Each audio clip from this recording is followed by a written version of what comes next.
All right, welcome, everyone. It's your brother Bolo VNR. I've been invited by Mr. Patterson to have a discussion about, the UIC, the manifesto, and how we can move forward here in Jamaica. You know, with them at the head of it, how that would look. I am a content creator. I'm a quick little story about me. I'm from a very Christian home. My mother and father, both of them are Christians. They believe in God, Jesus Christ. So I came up in a very stern home. So I'm a no nonsense type of person, right? And where I see, things that need to be called out, I'm going to call it out, whether it's the politician, it doesn't really matter. And that's how I ended up on YouTube. I was encouraged by people to start a channel because I used to go on platforms and share my views. How did we get here though? Mr. Patterson's team had reached out to me after I did a reaction to his manifesto, and I went through it in its entirety and analyzed it based on my own understanding. So what we're here to do right now is to actually go a little deeper. I just see a deep dive into that. All right. So we're now waiting on Mr. Patterson to before I do that, I did many jobs. I was a chef, I was a bartender, but working for people just never panned out for me. So eventually, after the last job I did for somebody I was a security. I am now a merchandiser, right? So I'm an entrepreneur. And I think it's the best way for me. I can't tell anybody else, but I believe it's quite liberating, and it's best to get the full value of whatever it is that you're actually putting in the time and the effort. So if you need to get more value, you probably need to put in a little bit more time and a little bit more effort and strategy to maximize your potential. So it's all about self accountability, and that's why I'm so hard on government officials, because I'm hard on myself.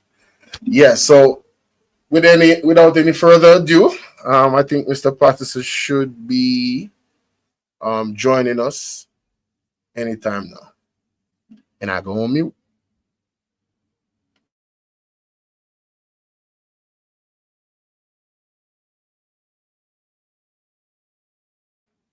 Mr. Patterson, you there?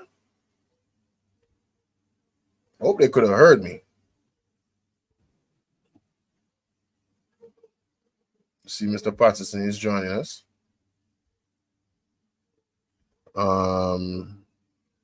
Not seeing you, not hearing you on my end, Mr. Patterson. I'm not sure what is actually happening.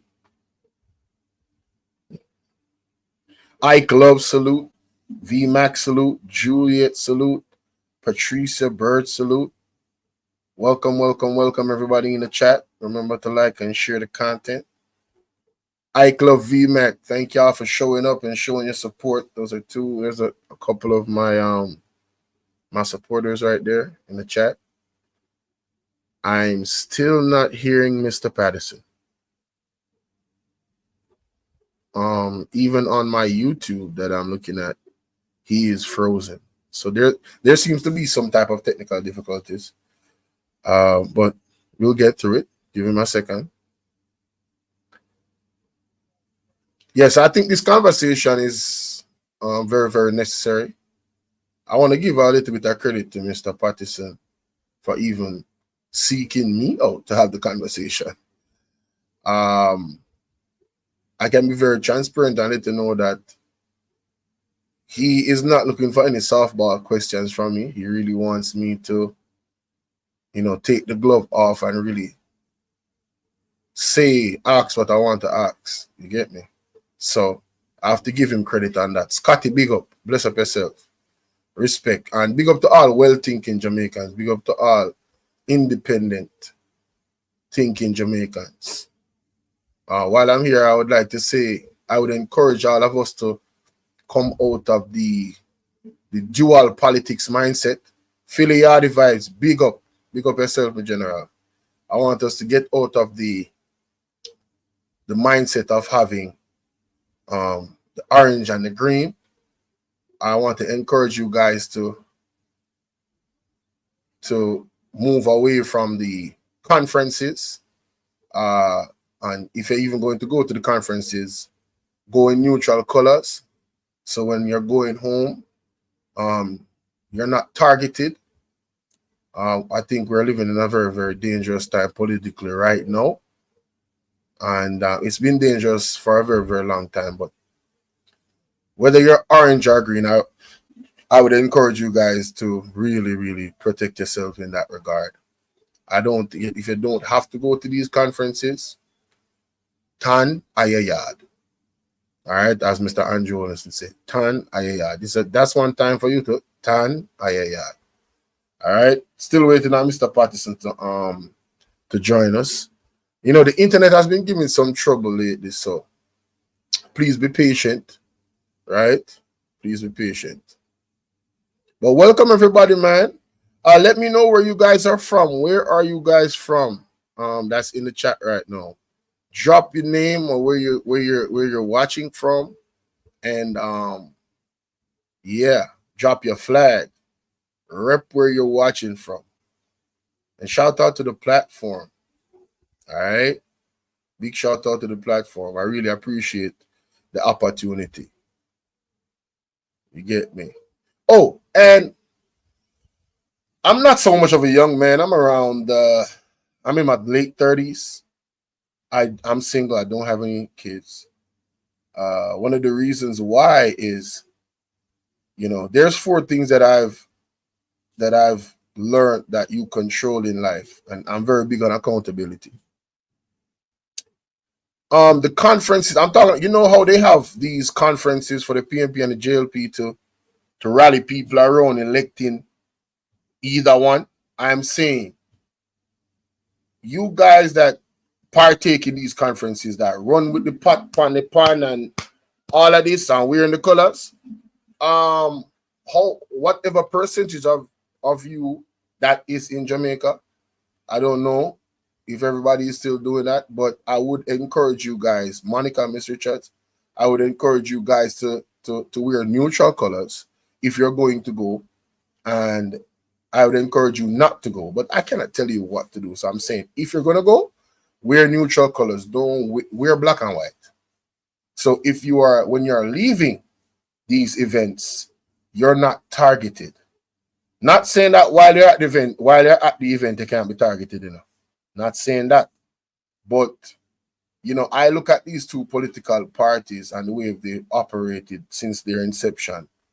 Pretty much like since the gangs came into play and guns was given to people in the ghetto to go and pow that one and pow that side.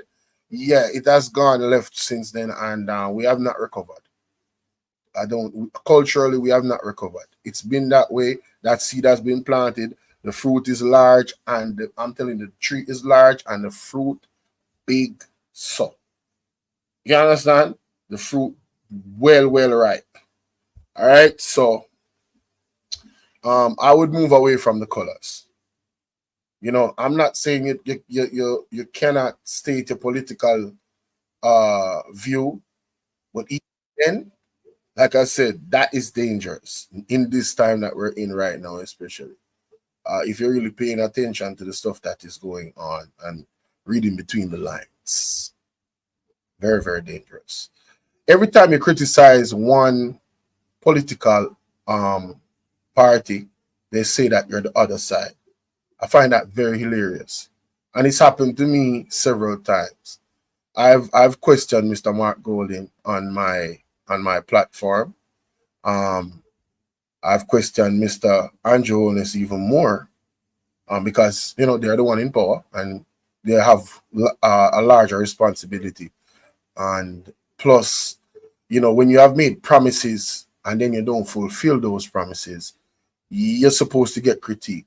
Even by Mr. Andrew on his own admission, he told us that all well-thinking Jamaicans should hold the government feet to the fire. when he was not in power. So he's in power now. What has changed? Nothing should be. So let's hold their feet to the fire. Point blank, period, right? If you're saying this and you're doing that, now you should face critique and you should be questioned. But it seems like our government officials is shying away from accountability and transparency. Like declaring their assets and stuff like that. So yeah, a lot going on in Jamaica. I was never this involved in politics. I was never, really deep diving into the intricacies of it at all, to be honest with you. But yeah, I believe we're at a critical stage right now, politically. I'm talking about around the globe. And whoever is in office next will determine a lot, good or bad. And I'm talking it can get really bad. So the fight is serious. We are, in my opinion, a lot of people are not religious, but I think the devil is more active in politics now more than ever. More than ever.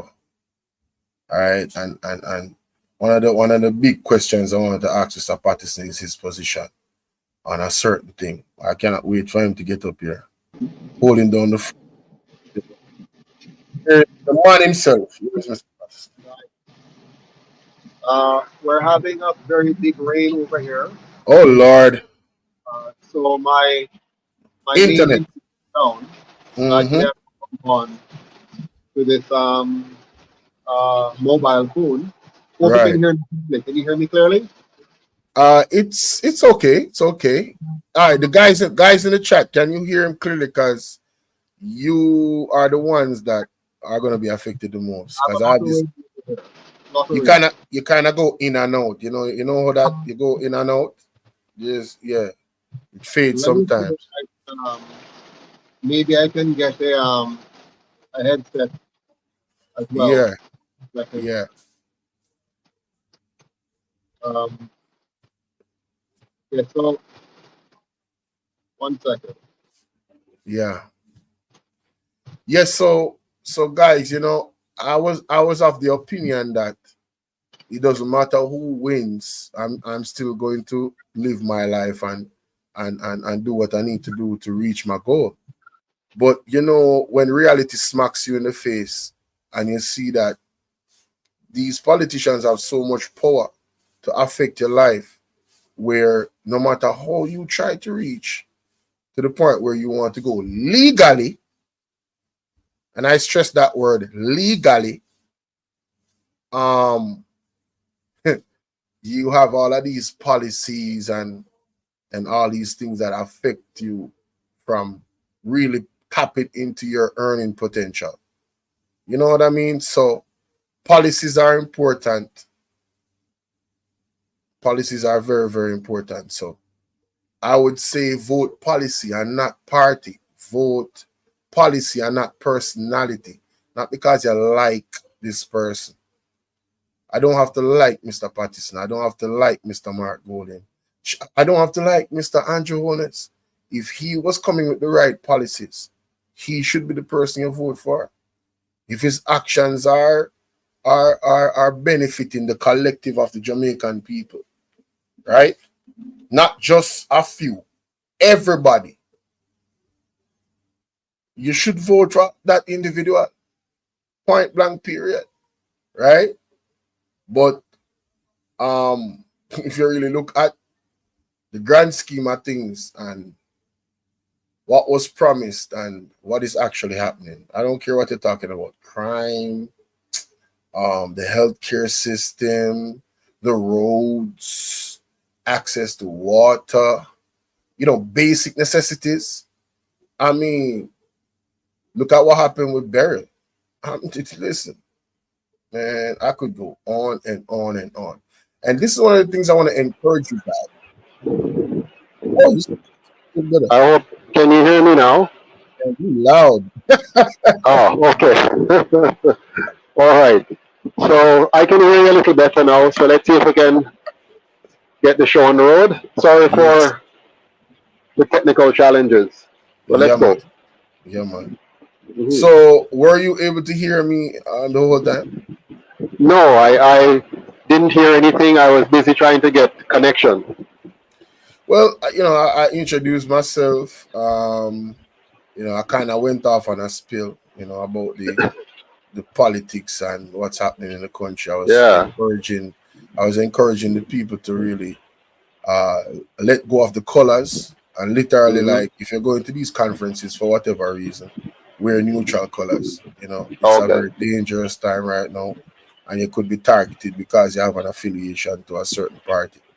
So yeah, Uh, but Understood. yeah, man, that's all pretty much in a nutshell. All right. So what questions do you have for me today now concerning the UIC, our manifesto, our Yeah, plans for Jamaica? yeah. My first question is, what motivated you and your team to reach out to me to even have this conversation? Well, I think we saw where you, or I saw a video of you talking about the UIC's manifesto, and I took the time to listen to your um, point by point reading of the manifesto and your impression of it. And I thought it would be a good idea to have you on a call where I am live and direct and can speak to any questions you might have and to help your listeners and ours to hear, straight from the horse's mouth exactly what the UIC is about and to just answer any questions you might have. All right, perfect. So I hear you mention, if I'm not mistaken, an inclusive, creating an inclusive environment here in Jamaica. Uh, Mhm. my question to that inclusivity, in terms of the Samoa agreement and what it would mean, what is your position on that particular document, and Okay. what is your understanding of it and how it would affect our culture as Jamaicans? Well, the bottom line is this: Jamaica exists in a global environment where there are some people who think that they know what is best for everyone. There are some people who think that they need to control everyone. There are some people who think that they must use international organization and international treaties to control other people to achieve their objectives. Whether those objectives are social or economic, they use politics and policy and the power of and the power of big business to try to direct our You, lives as citizens. you The just cut out, UIC, on the other hand, Mr. Patterson. You just cut out okay, at the I first cut out. part where you said the first power Okay, off. Yeah. all right. I don't remember where that was, but I will say this. I will say this. The UIC understands that we're in a global environment where some people want to control everybody. Some people want to dictate what you eat, what you drink, what you wear, what you can or cannot say. They want to even determine what goes into your body in terms of medication and so on. The UIC's position is that each and every one of us are sovereign individuals. When you're sovereign, it means you have control over you, your mind, your body, your personal choices, personal decisions, things affecting you. We do not believe that anybody, not even your local government, has dominion over you. So we have to be very careful now to understand the different roles. So you have the role of the individual, you have the role of a national government, and then you have the role of any international bodies or international organizations. The Samoa Agreement, in my opinion, seeks to give to unelected persons who are running these international organizations the power and authority to usurp our collective sovereignty as a country and our individual sovereignty as persons. The UIC exists as a political movement and a political party with one primary purpose, and that is to protect the sovereignty of every Jamaican and the sovereignty of Jamaica. That is our primary objective. And within that sovereignty, we want to achieve some basic things, such as creating a safe environment for every person, a clean environment for all of us to enjoy and to live and operate in, and the orderly environment which allows us to be very productive and by extension very prosperous. All right, so I appreciate that because sovereignty, freedom overall in itself is definitely very, very important to me. So I would endorse any leader that is not only an advocate but somebody that's gonna fight to maintain those sovereignties and those freedoms, especially against the cooperation of the world. My next question would be, I find it very interesting that the UIC does not accept any donations or grants from private entities. What was the reasoning behind that decision? I find it very unique compared to the other main political parties in Jamaica. Why was that so important? Well, it's not that we don't accept any, it's just that we have an awareness of a serious problem. Okay. And first let me say this. We are open to accepting donations from anybody who will not seek to change our mission, our vision, and our values. So if you're coming to donate to us from wherever you're coming from, you must be committed to the vision, the mission, and the values of the UIC. Now, big corporations in Jamaica have proven themselves to be very committed to two colonial parties that have been doing a great disservice to the Jamaican people for the last 80 years. We understand why they do this. When they give monies to these organizations, they become proxies or agents of those other bodies. So for example, the PSOJ, which is the largest conglomerate of big business in Jamaica, their interest is being carried out by the two colonial parties. So they give them millions and millions of dollars every year so that the laws and regulations that are passed and are enforced are done so to further their objectives as opposed to the objectives of the ordinary, regular Jamaican citizens.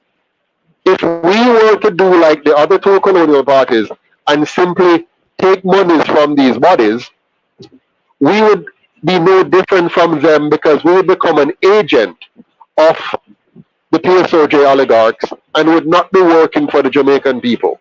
So what we have done is to say to the Jamaican people, we need to rise up and understand the game. The game is those who fund the party control the party. The PSOJ oligarchs and the colonial masters, they fund and control the two colonial parties.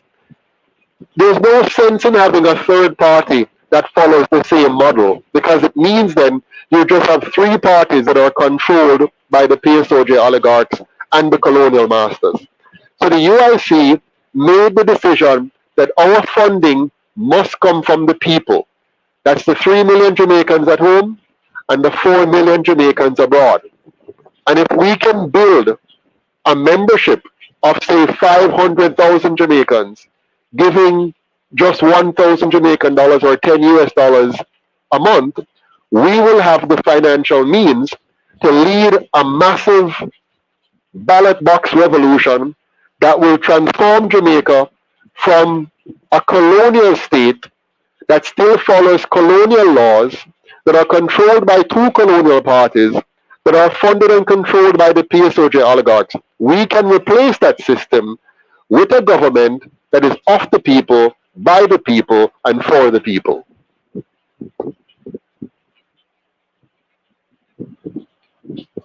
You touched on two things there. So I want to go into the situation with the UIC in terms of there was some type of infighting in the UIC at some point. There was some disagreements with there was some people that were running with you, and they were very loud about it. And then I don't know what happened, and now they're not rolling with you anymore. So my question is, what do you say to people that look at that situation and throw you guys out of the race because you had that disruption in the unity within your camp? Yeah, well, it really, anybody who sees that situation of, let's call it infighting, backstabbing, attempt at disunity, anybody who sees that and then throws the UIC away is one of two persons. Either they are naive or they never really were a part of the vision in the first place.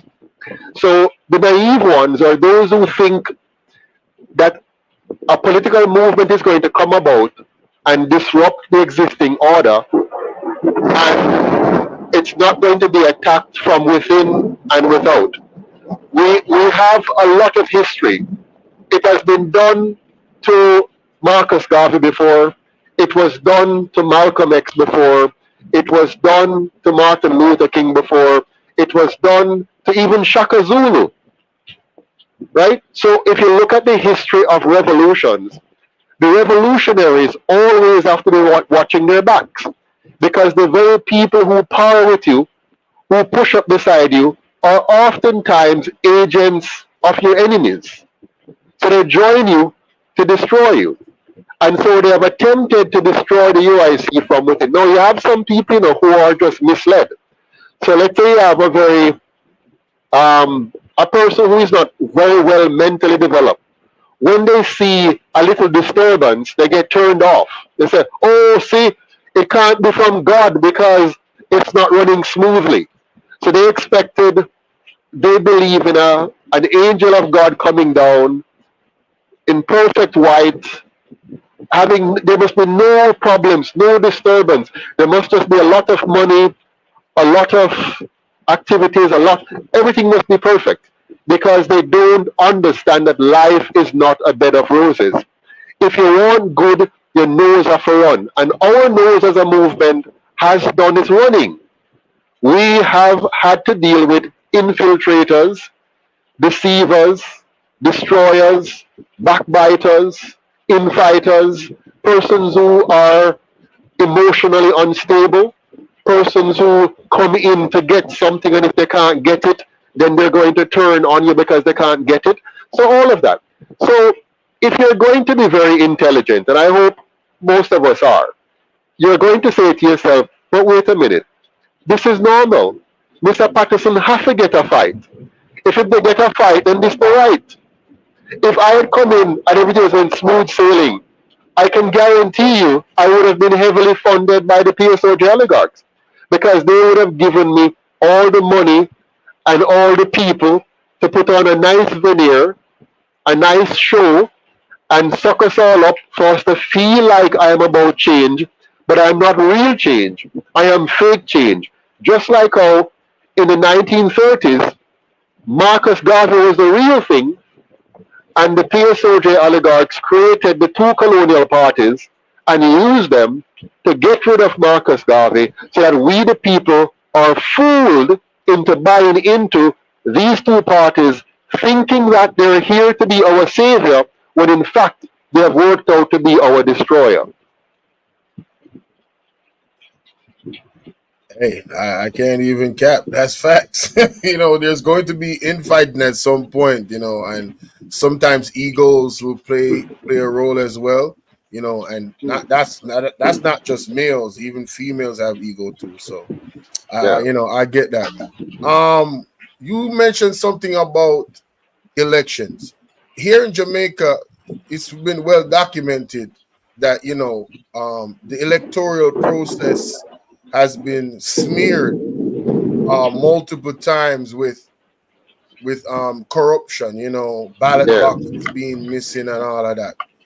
Uh, what plans, if you were to be elected and go in power, and the party was to take over governance of Jamaica, what plans do you have to make that electoral process one that is more smooth and more effective and more accurate and transparent?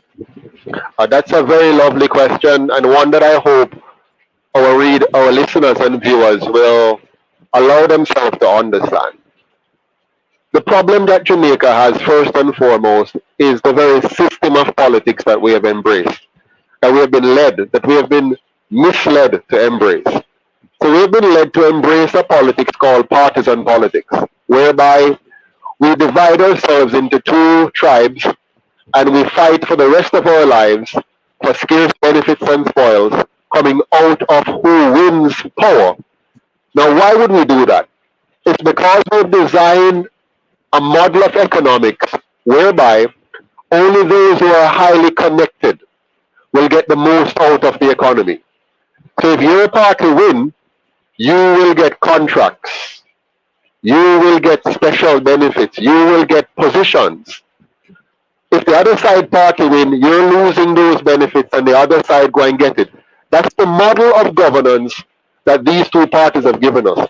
It means then that when it comes to election, that's a serious and deadly matter for some people because them bread upon the line. And if they lose the election, are 5 years of drought. And if they lose the next one, are 10 years of drought. Because our economy is not designed to benefit all Jamaicans based on merit, based on your individual productivity. It's designed to benefit you based on how corrupt you are and how connected you are to corruption. So the UIC wants to change that model entirely. And that will change your politics as well. So here's how you change the model. First of all, you must have a 100% publicly funded campaign finance system. What do I mean by that? Right now, if you are running for position in Jamaica, you can be funded by various means privately, which means the two parties control the economy in Jamaica, so they control the money. So the pay-soldier oligarch fund those two parties and fund their candidates. That means the bulk of Jamaica's money available for campaigning comes through private hands, which allows them to control the party and control the candidate. Okay? That means no matter which of the two parties you vote for, those who are funding it behind the scenes are them own it. So if you vote for the orange, you still get the pay-soldier oligarchs. If you vote for the green, you still get the pay-soldier oligarch. So that's how the political system is designed. Now we want to change that by making it 100% publicly funded. So every candidate that qualifies, we want to have standardized qualification requirements that includes competencies and experience. And once you meet those requirements, you will get the same access to newspaper, radio, television, internet, town hall meetings, and debates. All candidates, whether you are orange, green, blue, pink, white, or no color, it doesn't matter. You're going to get the same access to your constituents. So when we're going to have a debate, all who qualify for that constituency will be on the debate stage. When you have a town hall meeting, all who qualify in that constituency will be on the town hall meeting stage. And once you qualify, you get the same access to radio, television, and so on. Then now you borrow from the process entirely private funding, entirely from the system. So there's no donation to any party or to any individual candidates. So what you're going to do now, you're now attracting the brightest and the best in your society because now they're no longer exposed to the vitriol and to the attack and to the challenges that comes with the current system. So now the person that have been funded publicly can speak their minds clearly, and if when they're elected, can fully represent the people because they are no longer being controlled by outside forces. The system of election therefore becomes a lot easier because there's no fight for scarce benefits and spoils. Let's back up for a second. In the current system, when we elect a political party, the Prime Minister controls the Senate, the Prime Minister controls the House, the Prime Minister controls the Cabinet. So you have all of them mingling together, which allows for corruption and cover-up. In the UIC system, we're going to change the constitution so that you separate the executive branch. Those who are running the administration of the country are separate from the legislators. So now you'll have checks and balances. You're going to have an MP who is elected in no sense can be a cabinet member. That will not be allowed. So he can focus now on fully representing the people of his constituency. The same for the senator. The senator now will not be appointed. He will be or she will be elected by their parish. So they can focus on their parish and making sure that the government, the administration, is doing the right things for St. Thomas, or the right things for St. Mary, or the right things for St. Elizabeth, or the right things for Westmoreland, and so on. Because now you have proper separation of powers and proper checks and balances. This is how the UIC is going to give us a brand new Jamaica, a well-managed Jamaica, an accountable government, more efficiency and effectiveness, and a more productive society and prosperous society. From that explanation, I see similarities with how the USA structures their, that separation of power thing you're talking about. Is that accurate? Is that accurate? Yes and no, because I don't want people to misunderstand. So let's take a look at the US. The US system still has partisan politics. Yeah. Right. The UIC system is a non-partisan constitutional republic. So in our system, the new constitution will not make any provisions at all for political parties. A party may exist, but for example, when you go to the Congress, the UIC Congress, no longer a parliament, when you go to the Congress, you sit alphabetically in a circle. You're not sitting as the green sitting here, so, and the orange sitting here, so, and the blue sitting here, so. Because all of the MPs now will be on the same level. Regardless of which party you may belong to, you have the same access, the same authority, and the same support system as an MP to fully serve your constituents. So unlike what we have now, where we have a divided parliament into two, and MPs on the governing side are in a stronger position than MPs on the opposing side, that's done away with. So the US still have that partisan divide. We will not have that.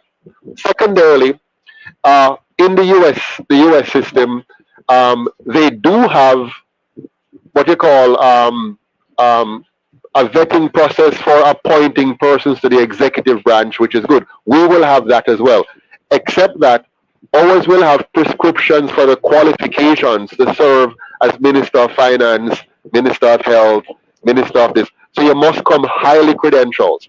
So while there are similarities between the two systems, ours is much better than the US system. All right. I just checked the audio. I think I need to move the marker, whatever it is. Yeah, yes. A little bit more distance because it's cloudy and your sound low. I was my goodness. On the YouTube. Yeah, so your voice is very powerful. So the listening experience of the listener, you can't hear it kind of Right. I'm so sorry about that. So is this better now? Any better? Let me check it. Right. I'm so sorry about that. So that is much better. That is much better. Excellent. Excellent. Just wanted to help out the people. Thank you so much. Yeah. So you talked about the Constitution, and we are in a transition right now in Jamaica where there is some constitutional reform going on. The process, what it is right now, versus what would the UIC do differently in a constitutional reform? What would you do? Okay. How would that look? Because it's an evolving document, right? So what would be the process that you would go through to include the people more in that process? Explain that to me. Sure. So the current system is that the governing party selected a few people and put them together in a committee and say, this is it. They have not consulted with the Jamaican people. The way you want to have an inclusive process, first of all, Jamaica has registered political parties. In 2018, well, 17, 18, they changed the law and say you must be registered, and they put criteria in place and say this is how you become a party. So there's no way you can have a constitutional reform committee where you leave off one or more of the registered political parties. And in the current system, they have left off the UIC. They didn't even write to us. They never even called us. We're just left off completely. So that is not inclusive. So the first thing you want to do is to include all of those entities which are registered as a political organization. You also want to ensure that all of the sectors of the country are represented, be it the church, the military, the police, the health fraternity, the informal commercial sector, the industry, manufacturing. You want to bring that, plus the youth as well, of course, at the high school and tertiary level. They want to have an inclusive body. But more important than that, Bolo, you want to give the people a reason for their constitution. Right now, there's no reason for the constitution. They simply say to us, we're going to have a republic. But there is no purpose behind it. There's no encompassing national drive or purpose. They simply say it's time to be a republic now, to Jamaicanize the constitution. How can you Jamaicanize the constitution? It means, first of all, it is not Jamaica's constitution. So the first thing you want to do is to engage in an education of the people. What has happened to you from then until now? That part is completely missing. The people have not been informed and educated about how did we get here and what does this mean. For example, most Jamaicans do not know what happened from slavery to so-called emancipation, to so-called self-governance, to so-called independence, to 62 years, 63 years later today. What does that mean? What are we trying to fix? What are we trying to change? The UIC would make sure the Jamaican people know their history. That in 1834-38, you, the Jamaican people, were lied to. You were told by the colonial powers at the time that they're going to give you freedom, but they lied to you. All they did was to treat you like an animal and let you loose. They did not give you back the land that was stolen from your ancestors. They did not give you back the money that was stolen from your ancestors' slave labor. And they did not compensate you for the loss of learning that occurred over 400 years of saying you're not allowed to read or write. So three major handicaps existed in 1834-38. You lacked the land that was your forefathers. You lacked the money that was stolen from your forefathers' labor and your labor up to that point as newly freed slaves. And we're sending you out into the world in an handicapped fashion because we have kept you from learning over those 400 years. We have tried hard to suppress your learning. Now, just imagine you have a leader, a prime minister today who would share that with the people. I am doing it in a limited format today because I'm not elected. I don't have the microphone. I can't have JIS do all the education and go around and get the people aware. No. It means then that the prime minister and the opposition leader don't want the people to know where they're coming from. Because if the people know where they're coming from, they will have a better idea of where we need to go. So they made sure you don't know that emancipation is a lie and that we should not celebrate Emancipation Day. We should vilify it we should denounce it and say it's time for us to be truly free now. So that's one, Mr. Bolo. That is 1834 to 1838. 100 years later, in 1944, the so-called freed slaves were now given the right to vote. 100 years later. How can you have been free in 1834 if for that 100 years you couldn't vote? It means you weren't free. So that reconfirms the lie, that emancipation was a lie. But they have not, the Prime Minister has not told the people this. They come every year and engage the people in a fake celebration of emancipation to reinforce the lie in the people's minds. So hold on. So why did they give us the right to vote in 1944? Again, it was a way of control. In 1834-38, it was becoming too expensive to maintain slavery the way it was maintained. So it wasn't a real freedom, it was an adjustment of slavery. So they shifted the slavery from the slave master owning you fully to the slave master pushing you out and say, go take care of yourself, but you still must come and beg me a job so we can still thief your wages, thief your labor, but no, you have to fend for yourself, find food for yourself, find house for yourself, and find somewhere for catch and whatever. So they trick the people into becoming more desperate, but feeling like they are free. You follow me? And so now, in 1944, when the I'm people following. Good. When the people catch on to the lie somewhat, because they still never fully understand it, but they're feeling the lie. So they don't know the lie now, but you can feel the lie, right? So when the people are feeling the lie now, they start to bund down a few more places and chop up a few more people and do some negative things. So what they did now, let's appease them some more. Let's give them a fake democracy. So in 1944, they gave them the right to vote. But guess what they did? Even though the people can vote, they control who they can vote for, and they control the back end. So the people, if who they vote for making the wrong move, the governor from England can overturn the wrong move. You see what I'm saying here? Yeah. So they have a governor in the background that will still control things. They then eventually make him a governor general. But governor back then, and then they say, go vote, man. And while they're telling you to go and vote, they have a behind-the-scene thing now called the plantocracy. This is the PSOJ back then, the richest people in the country who control the land and all the resources.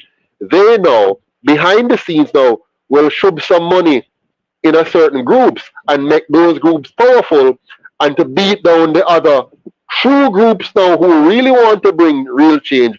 Beat them down. That's how they beat down the Marcus Garvey and beat down the other independent thinkers, and then bring forward now the two colonial parties. And see that you now have a champion. You have two champions now, eh? You have this green champion and you have this orange champion, and the people now get excited to the point where they did exactly what the colonial masters wanted.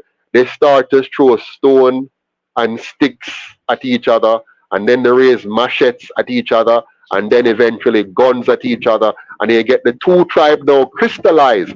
And for 18 years they experimented with this. From 1944 to 1962, they experimented with this and see that it works very well. The people buy in at it. The people have surrendered to it. The people believe they will follow Bustamante till they die. They will follow Joshua or Norman Mandela or whoever. And the people bought into this messianic situation now where they worship these two white-looking men at the top of these two parties and just buy into it. And so by 1962 now, that system is working for 18 years, between 1944 and 62. The people now start to agitate a little bit more again. Agitate. Remember, fake freedom, 1834. Right. Fake democracy, 1944. Every time the people begin to get restless, they bring in a little twist. So in the 1960s now, the twist was independence. So what we're going to do now, we're going to change the governor, the white governor, to a black governor general who is still going to be committed to a European queen who is going to be head of your state. and we're going to give you laws and rules that keeps the mind of the people colonial, and you're going to say that you're now independent. So guess what? Fake freedom, 1834, fake democracy, 1944, and fake independence in 1962. And right now, we're getting restless again. They're going to give us now a fake republic too. My goodness. I did not know that. I appreciate this conversation. I did not know that. Impeachment, accountability. How would the system of the UIC, be different from what we're seeing in terms of now they're telling us they want to take out impeachment out the Constitution, which means we've never seen a politician get locked up in Jamaica for anything. Millions and billions of dollars missing, billions of dollars being wasted on empty buildings, some of the buildings owned by politicians. What would the UIC do differently to ensure accountability and also, really vetting the performance of persons that are, actively public servants? Another question to add it on to that. No, answer that first, and then I'll go to the next question. Yeah. Okay. Well, I'm still trying to connect here, if possible, to the regular thing. But one of the things politicians like to do with people who they know aren't very aware of the political system is throw around a lot of ideas that will not fix the underlying problem. One of them is what you call like you have recall elections, and you have what's the word you use again? You mentioned the word earlier on. Sanction. It's a sanction. Impeachment. Right. The best form of impeachment you can have. I mean, and I am for having an impeachment clause where you have a process whereby the elected politicians in the process can say, I don't like what one of you have done, one of our numbers have done, and you can bring a position to the House and say, we want to impeach this person for what they have done and so on. Wonderful. Sounds nice. And that's okay. Then you have others now who say, let's have a recall process. So if we elect you and you're not performing a certain way, we can get a certain percentage of people to say, sign a petition, and we can have a recall election and take you out. Wonderful. Those are after the fact corrective measures. I prefer preventative measures. How do we prevent you from doing the wrong thing? And here's how you prevent. Right. First of all, understand what's wrong with Jamaica today. And what's wrong with Jamaica today is that the very design of the Constitution, the very design encourages corruption, the very design. So as an accountant, I'm a CPA, and part of my professional training when I'm working with a company is to figure out how to put in place effective internal controls, meaning how do you separate the functions so that the different players in the company hold each other accountable naturally. And you have to have strong collusion, and there's less likelihood of collusion because of how you design it. So here's how the UIC designed the system different from what we have today. In the today's system, as I said earlier on, you have the parties are being funded by outside forces, by private forces, which means their loyalty is misplaced. If you, Mr. Bolo, were to be given $18 million to run in the next election by, say, 3 companies in Jamaica, right? When you win, you know that the next election coming, at them same money I hope for to fund you. Your mind is not going to be free to focus on your constituents.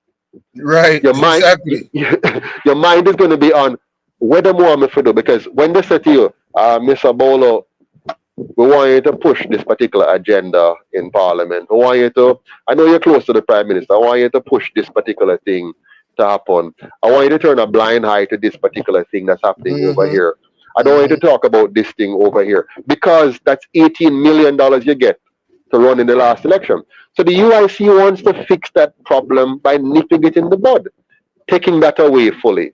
So the big guys with the big money, whether it's big money or bad money, because you also have some bad people who do illicit things, who have a whole heap of money to it. Not just a big businessman. So you have big money and you have bad money. If you take big money and bad money out of the process of Bolo being elected, then what Bolo have left? Bolo now know that the only way him can be elected is by delivering on the interest of his constituents. Because there's no other way. Him can't go buy a vote because he will not get any money. In the UIC system, you don't get money in your hand for your campaigning. What you get is services. So you get access to the newspaper to communicate your message. You get access to the radio, TV, internet, town hall meetings and debates. So what happened basically now, a fair platform for everybody. A fair platform for everybody. And guess what? So now you have no money now to go down in your constituency. You're not allowed. If you do it, you're going to jail. You have no money now to buy a liquor, to buy a food, to buy a sheet of ply, to give some hog food, to buy some blocks. Those things are outlawed, completely outlawed. So you can't get the money from the big or bad money, and you can't spend the money to buy votes in your constituency. So all you're going to be measured on now is the content of your character, your manifesto, and how you have stood up for the rights and interests of the people of your constituency. And they will see that. They will see that now in you as an MP. Is our roads being fixed timely and properly? Do we have proper policing so we feel safe? Are our public spaces being properly maintained so we can enjoy an evening at the park with our family? Is the environment such that business are thriving and can employ people so they can have their own money to go buy them own blocks, them own cement, them own plyboard, them own hog food, whatever it is? Do you now have a better environment because of this representative who is properly representing you, so that during budget time, when the government is budgeting, your MP stand up for you and say, where is the allocation for Elam to have a proper daycare center, a proper community center? Where is the allocation to fix the bridge up a bogue there so that we're drop off now and soon somebody going to fall over it and dead, and then we're going to look at it afterwards. So that's what you want. You want your MP, not an MP who simply come and fool you up with little school vouchers and little fool things, $1,100, $2,200, $5,000 here and there, but you live in sufferation for 5 years. Bad roads, bad school, bad hospital, bad everything, but you get $5,000 at election time. So now we want to change that, Mr. Bolo. So what you have now, instead of you having to look to recall, the design of the system pushes your MP to truly represent you. And then now look over to the Senate. Right now the Senate, they are rubber stampers.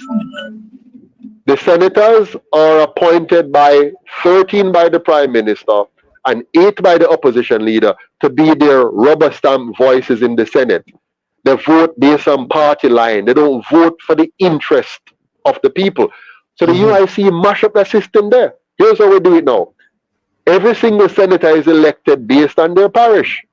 So one senator for Portland, one senator for St. Thomas, one senator for Kingston, one senator for St. Andrew, one senator for St. Mary, one for St. Elizabeth, one for Manchester, one for Westmoreland, one for Hanover, one for St. James, one for Trelawney, and so on.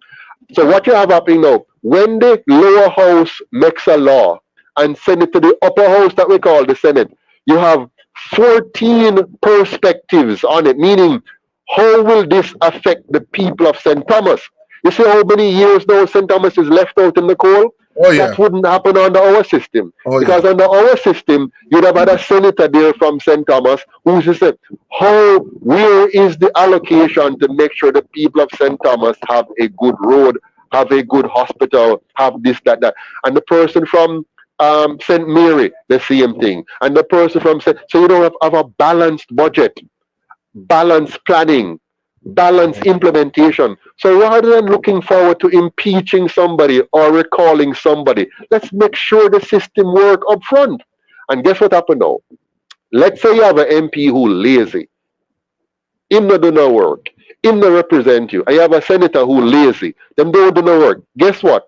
Come the next election, remember, there's nobody to fund their fake campaign to go buy votes. Now they have to stand in front of the camera and go to town hall meeting and face the people, and the people, what you did there all this time, whatever, whatever, whatever. And hear what happened now. Right. They have no money to put out fake campaign ads now and all of that kind of stuff. They have to stand on their record and they have to stand before the people. And the people will make a decision whether you go or you stay. So what you have done with this, Mr. Bolo, you have now made it you have incentivized your MPs, incentivize your senators to do a good job today rather than waiting for an impeachment tomorrow. I like it. Prevention is better than cure. Yes. This is a hypothetical question. I just want to get inside your mind a bit and kind of gauge what's your actual passion and vision towards the people of this country.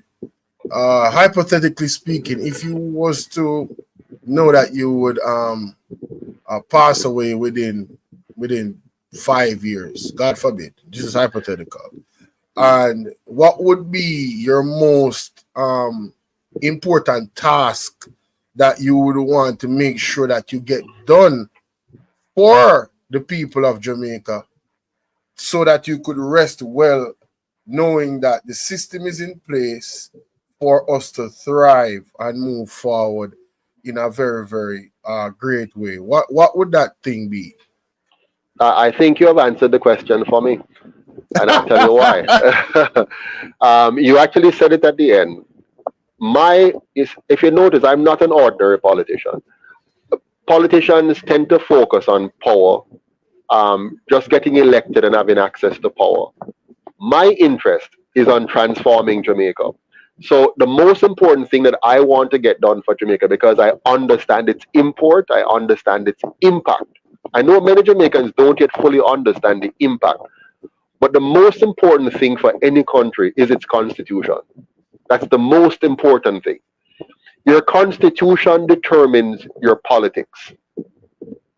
What your constitution says determines your politics and determines your rights and determines the protection of those rights. So for example, in the current constitution, while it has a Bill of Rights, it also has provisions for the government of the day to violate those rights.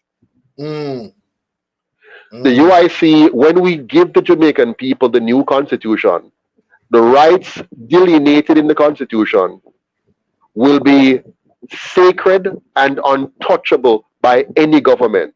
Let me tell you how far we're going with this. We're going to so entrench your rights in the constitution that you will have the legal authority to use force against any government who seeks to violate those rights. Interesting. Wow. I'm trying to show you how serious we are. Yeah, that is giving power to the people. Wow. Absolutely. So they can't say now that you are doing something illegal when you revolt, because we're going to write into the constitution the right for you to physically replace any government that seeks to violate any one of those sacred rights. Let me tell you what those rights are, because they can be summarized easily. Your basic rights are these. You have the sovereign right to your life, to your liberty, and to property. Which means any government which seeks to, for example, violate your bodily autonomy ever again under a UIC system, if it just breathes the idea of mandating, violating your bodily autonomy, just breathe it. You as a people have the unequivocal constitutional right to rise up and displace that government instantaneously without even a vote. Wow. Because those rights must be off limits. The most important purpose of a constitution is to protect you from your government. Mm. The role of government is to protect you from criminals, and the role of a constitution is to protect you from government. Let me say that again. The role of government is to protect you from criminals, and the role of the constitution is to protect you from government. The government must be your servant, not your master. So, for example, the job of the government is to make sure that your life is secure. As long as you're not using force or fraud to threaten somebody else's life, or to seek to enslave somebody, take away their liberty, or seek to steal or damage their property, as long as you're not doing that, your life must be protected, and the government's job is to do that. Mm-hmm. The job of the government is to protect your freedom, the freedom to live and earn and do all the good things you can do with your own life. Decide how you want to live, what you want, and as long as you are not using force or fraud to infringe on anybody else's life, anybody else's freedom, or anybody else's property, you're a free man. And so the government must also not infringe on your property rights. The most important property you have is you. And then, yes, that is your property. You own yourself. Mm-hmm. And so no government mustn't play with that. And your children. So, for example, in the UIC world, when we take over this government, you will never again have any threat to your child being forced to learn things that will either sexualize them, overly sexualize them, or confuse them about their gender. Talk to him. You know, or cause them to be exposed to things that you as a parent don't want them to be exposed to. We're going to put the power back in the hands of parents, back in the hands of citizens, and government now has to walk a careful line, because you're there to support and empower the people. You're not there to impose your will or the will of any foreign masters on our people. And so the UIC system is designed to protect your sacred right as a human being, your individual sovereignty and our collective sovereignty. Mm-hmm. I'm glad you touched on the children, because family is extremely important to me. The nuclear family is extremely important. Kids, I don't think our children are being protected at all here in Jamaica. Sad to say. When I look at the numbers of the amount of teenagers, boys and girls that have been missing, and those cases have been unsolved. My question to you is, in terms of crime, what would be the UIC's plan? Because we need a plan. There's no plan right now. What would be the UIC's plan in terms of cleaning up Jamaica in that regard? Well, we have had many crime plans in Jamaica over the years. Every election, the two colonial parties come out with a crime plan. The problem is they do not have a development plan. They do not have a family plan. They do not have a community plan. What they have is a crime plan, and it has worked. They have found myriad ways to increase crime in Jamaica. In the 1960s, we were having about in the 1960s we were having about 66 crimes per year. Wow. We have now gone up to 2,000, 1,500, 1,600, 700. Yep. Yeah. Yep. So clearly their crime plan is working. But here's the problem we have: we keep asking criminals to solve our crime problem. Man, talk to them. How can you ask those who imported gun into our country, placed those guns in the hands of our young people, created gangs, funded and protected criminals? The very same, these two, so the problem the Jamaican people are having, is that they tend not to be honest. We tend not to be honest with ourselves. If we're going to be honest, we would all say that these two colonial parties are organized criminal gangs themselves, sitting at the top of our society, running our government. So if you're going to have two organized criminal gangs at the top of your governance structure, you cannot expect to solve the crime problem. So the first step in Jamaica's anti-crime plan must be to remove these two gangs from controlling our government. That's the first step. Because, Mr. Bolo, they do not have the credibility. They do not have the moral authority. They do not have even the intellect to address the crime problem because they are complicit. They are a part of it. Just go down to Central Kingston and ask the people there, and they will honestly let you know that right there in Central Kingston, the politicians are behind the gang wars and violence the people are suffering. That's not new to any Jamaican. None of us should be surprised that even to this very day, politicians are a part of the criminal enterprises in this country. For example, you have politicians who are heavily invested in security firms.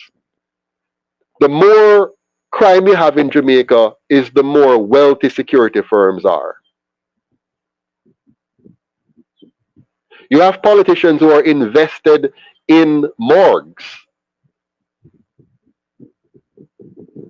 So they benefit from the proceeds of crime. Whether directly or indirectly. Yes. You remember, these two parties are the ones that have consumed a large share of the trillions of dollars borrowed in our name. So watch what they do, Bolo.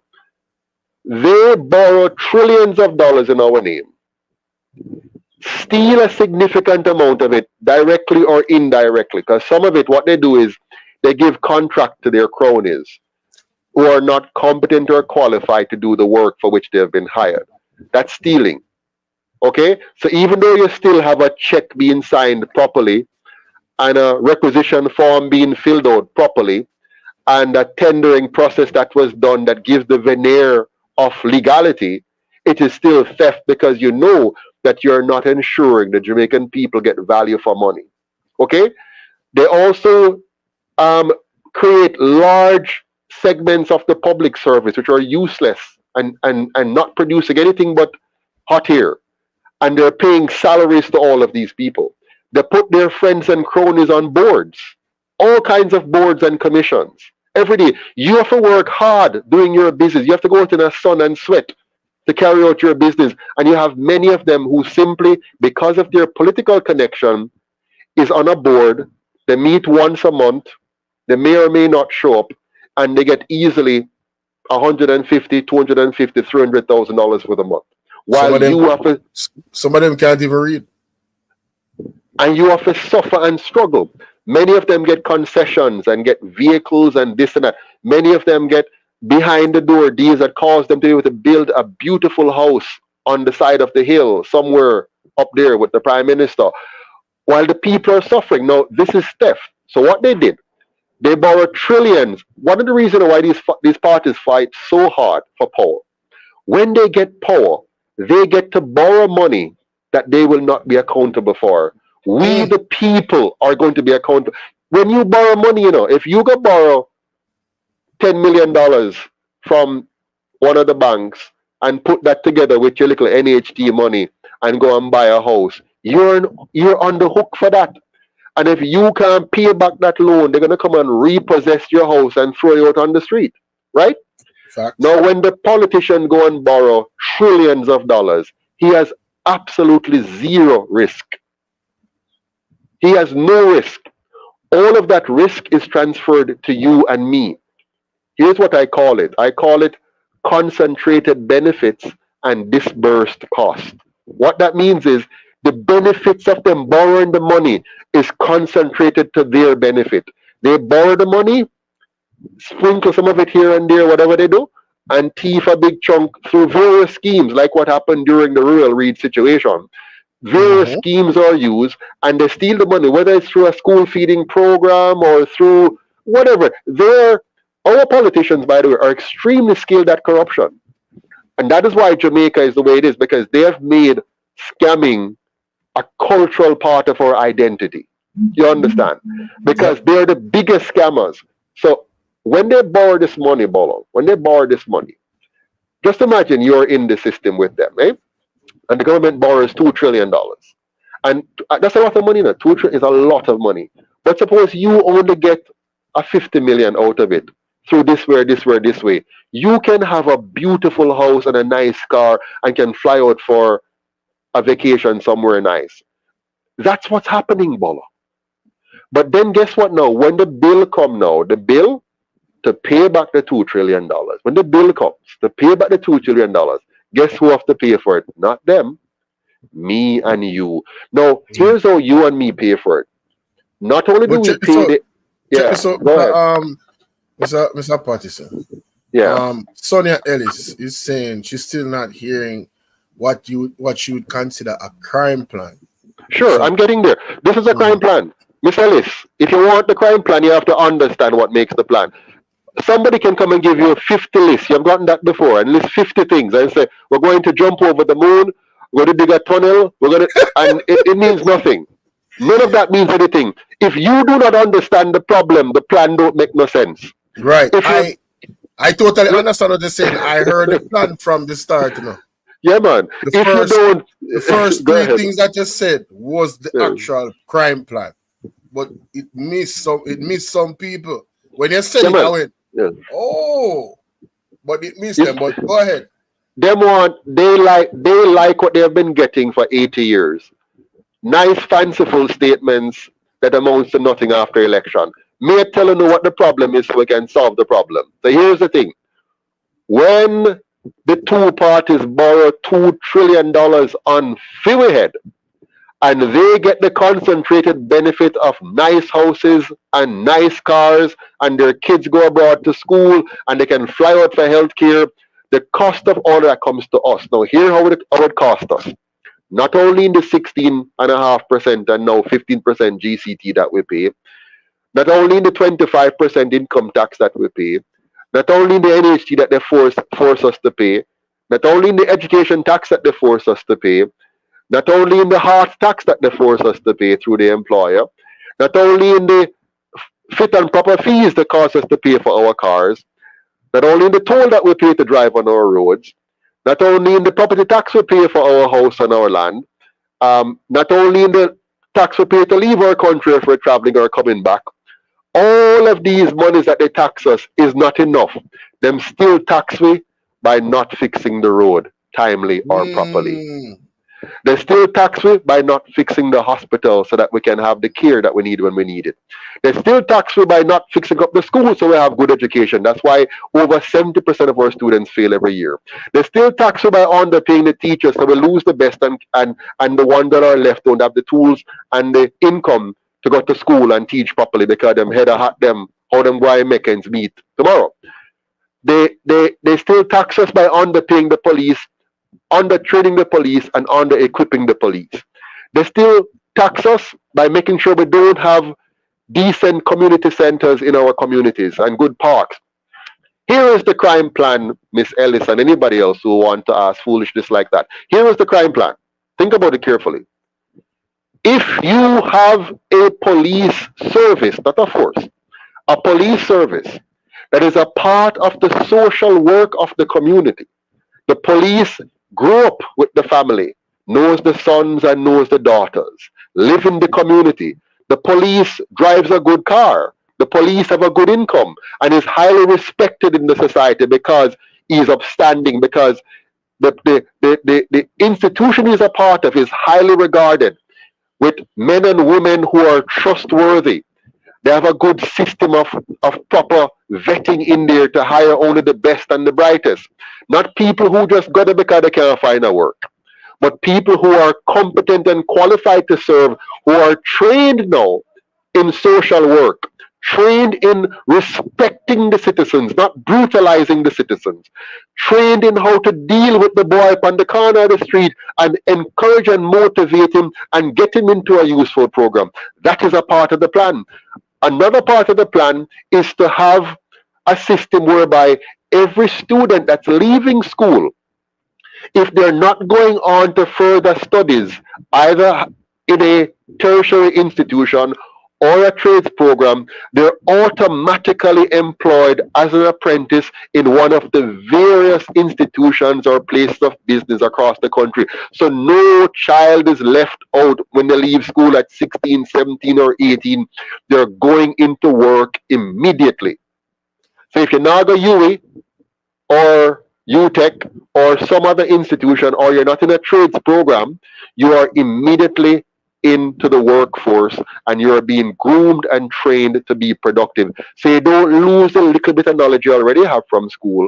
You build on those skills and then you can make a decision now by seeing the world, and you earn a little money and it can keep you out of trouble. So no more unwanted pregnancies, at least not too much, and not a whole heap of young men sitting on the corner and are available for the gang. So we starve the gang. So you starve the gang and you embed the police in the community, change their training so that they become more social workers, psychologically in tune, and they're involved in the development of the community, and they're working with the pastors, with the parents, with the teachers, with the nurses, and you close the loop, and no boy or girl, man or woman, mother or father are left on their own. They now have a respected set of police in their community that they know and trust. Your bond comes see them when you're 1 year old, 2 year old, and they know you all the way through high school to college. So mommy having problems, she's a single mother. She said, me call Corporal Jones, you know. And Corporal Jones know you by name, and know your mother, and know your father, and where you're born. And then you want to make sure now that you hold the fathers accountable.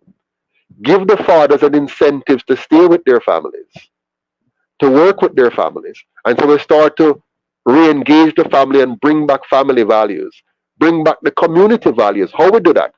You cannot have communities without proper community centers. So in every single solitary major community grouping, you must have a well-built, well-designed, managed facility. Not a little building just sitting there. You must have staff in those buildings, a gymnasium for the kids to come and run up and down and play, a outside ball ground and stuff, cricket and whatever, basketball, tennis. Inside you have library, digital books and stuff you can borrow, study area, air conditioned, clean and neat, with proper protocols and rules for engagement, and lift up the spirit of the people and lift up the thinking. Right now, spirit dirty community centers them have. That is poorly kept, mashing up and mash down, roof a leak, roof off. We have to change that, my friends. We have to have some pride again as a people and begin by rejuvenating our communities, giving our people pride and hope and a place to go. Their houses might not be where it needs to be yet, but at least give them a community center they can be proud of. If they come home and the house too small and they don't have enough light or whatever, the kids can just go to the community center. There will be a proper set of adults there, staff that are trained to provide them little guidance. They can go to the study area. They can go to the gym. You know, sometimes the young boys them to work it off. Get them a gym, man. They can come and pump some irons and build some muscles and whatever. There's a track out there. They can go run the track and so on, whatever. But bring back the community. So community policing, community center, making sure that even the hospital now is a part of the community. Don't separate. Make the clinic a part of the community, man. Not just clinic over there. So you need to have even house calls being done, checking on the conditions under which the kids are living at home. Some are being molested. You understand me? So you need to have, not very invasive, a very light touch of engagement, so we can quickly pick up on something. A little girl, I'm molested, and see the sign. So the teacher now is connected with the police, is connected with the hospital, with the clinic. You follow me? And so we can cultivate our communities and our people and build a new generation of Jamaicans and just strike a blow to the denigration. If you look at Jamaica, we're socially denigrating. We are coming apart at the seams. We're antisocial. We're vicious.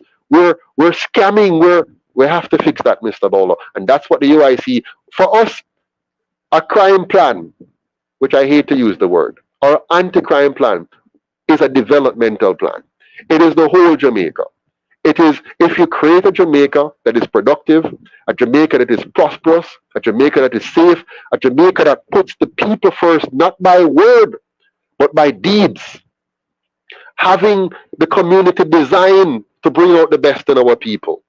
Having the school system designed to bring out the best in our people. Having the police service designed to bring out the best in our people. That is how you solve crime, by eliminating the need for crime.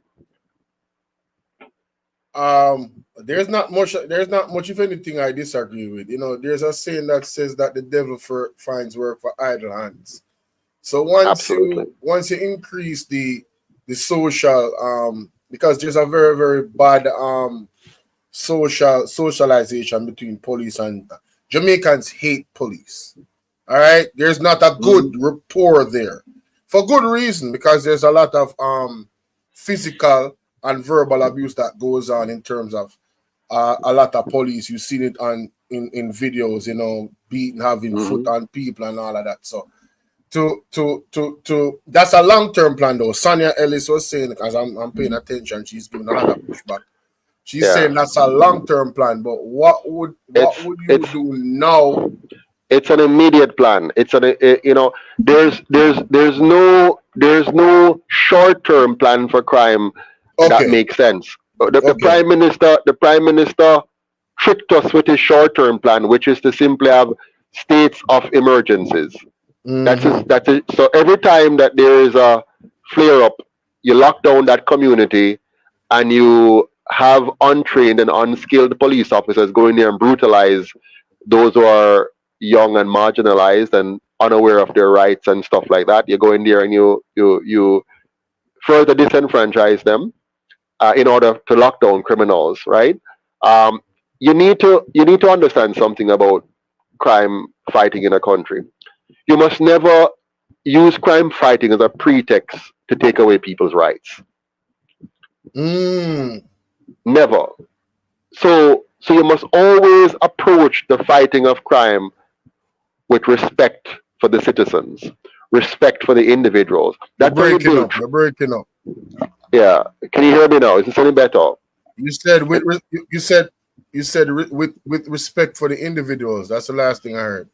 Yeah. So you must fight crime by, first of all, respecting the individual, respecting the citizens, and that's how you build trust. You build trust when the people know that you're really there for them. You're not there for show. You're not there to just kill a gunman and mash up anybody in between along the way. You're there for the people. And so when you respect the people, and the people you're breaking up terribly. Wow. I'm not hearing nothing you're saying. I'm not hearing you. Okay. Yeah, the internet is giving a little bit of a problem. Yes, it's really a struggle. I'm hearing you now. So, all right. So what I was saying is, we work through it. You must develop a respect between the police and the people, and you do that by having the police come there as a agent of change, an agent of respect. So when the police respect the people, can you hear me? Yeah, they can hear you. It was my end. I'm sorry. It's your end. They okay. said they can hear you clear. It's my end. I couldn't hear you, but go ahead. All right, no problem. So good. So what we want to achieve a situation where the police becomes highly respected and highly regarded and highly trusted by the community, so that people feel safe now to talk to the police. They feel safe that when they share, you see, if we were to focus, Mr. Bolo, on really having a very professional police service, that would immediately address crime in Jamaica. Immediately. Because the people just want to know it. You see, there are many communities where the people trust the Don more than the police. This is true. So what you want to do, you want to change it around now. You want the people to trust the police and not the Don. So you can't have your police struggling to live. Your police must be above reproach. When a person becomes a police, it must be, I don't know what people look up to today. It's almost if they look up more to a Vibes Cartel than to other people. But what I want is for those in uniform, those in authority, to be so distinguished again that people look up to them. The child must say, "Mama, when I grow up, I want to be a police officer." Not because him carry a gun and can get him away with people, but because he is so highly respected and highly regarded. Mhm. When you're a police in Jamaica, you should not have to be struggling to make your car payment. Financially, right. You should not Right. have to be struggling to buy a house. Always You say should that. you should not have to be struggling to send your kids to school. Mm-hmm. So you want when a person becomes a part of the police, he is highly regarded by society. Everybody respect him. You're inviting him to come and speak at your school. You're inviting him to come and speak at your church. You're inviting him or her to come and be a part of your community event. So Miss Ellis and others who are talking, I want you to just step out of how they have framed your minds all these years and just think big and think better. So now we need to have a police service that the people can trust, and if the people trust them, the crime will go down. But remember, you have to pair that with reality. And here's the reality, Bolo. Here's the reality. A child in Jamaica who goes to school and does what their teachers and parents says, which is to study a book and work hard.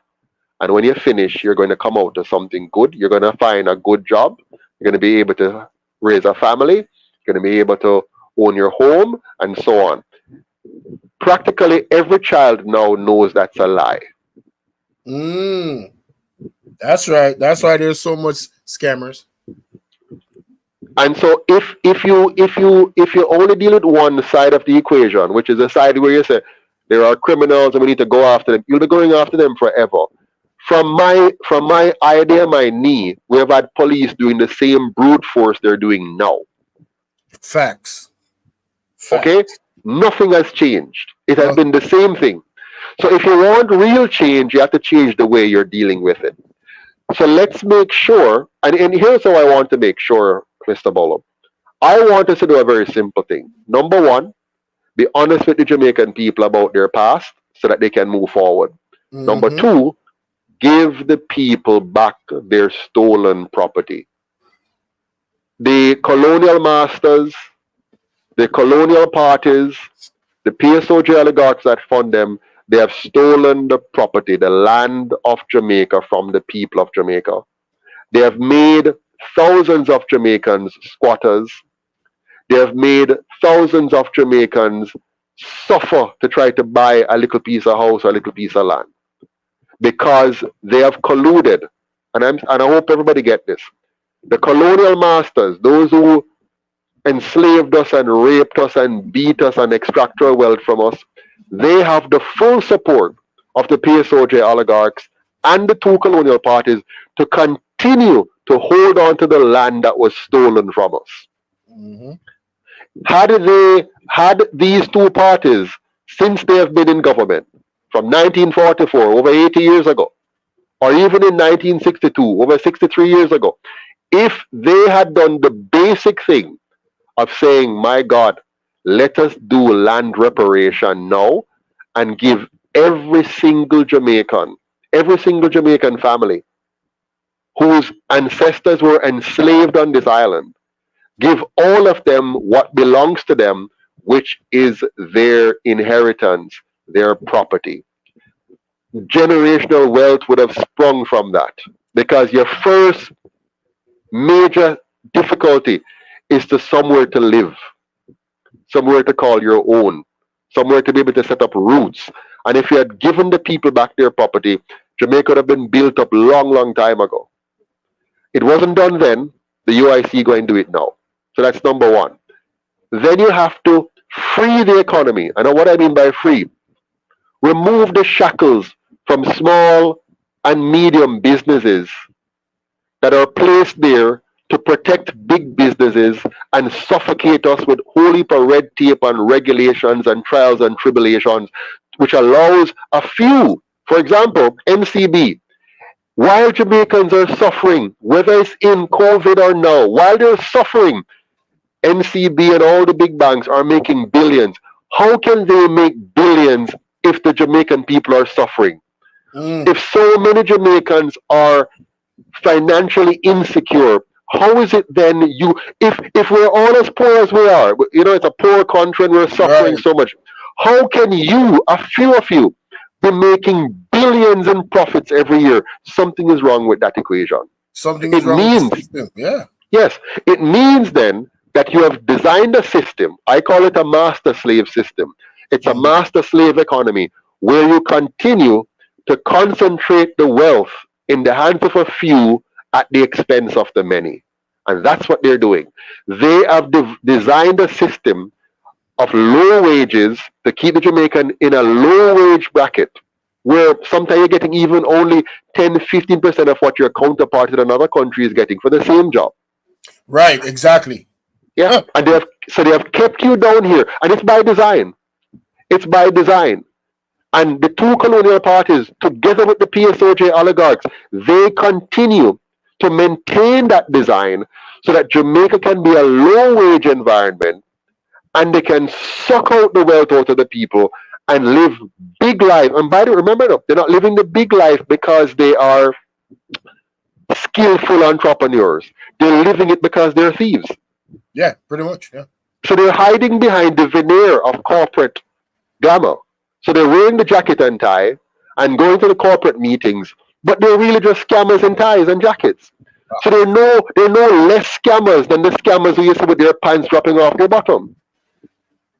It's just that one set of scammers are doing it in the boardrooms with the corporate veneer and with money that they're giving to the politicians to run their campaigns, and another set is in some back room somewhere making some ridiculous calls on phones and getting people to send them their money. But the two are the same. Two sets of scammers. Right. So we've covered crime, we've covered the Constitution, and I think you touched also on how you would make. I want to talk about one of the biggest industries in Jamaica, the tourism industry.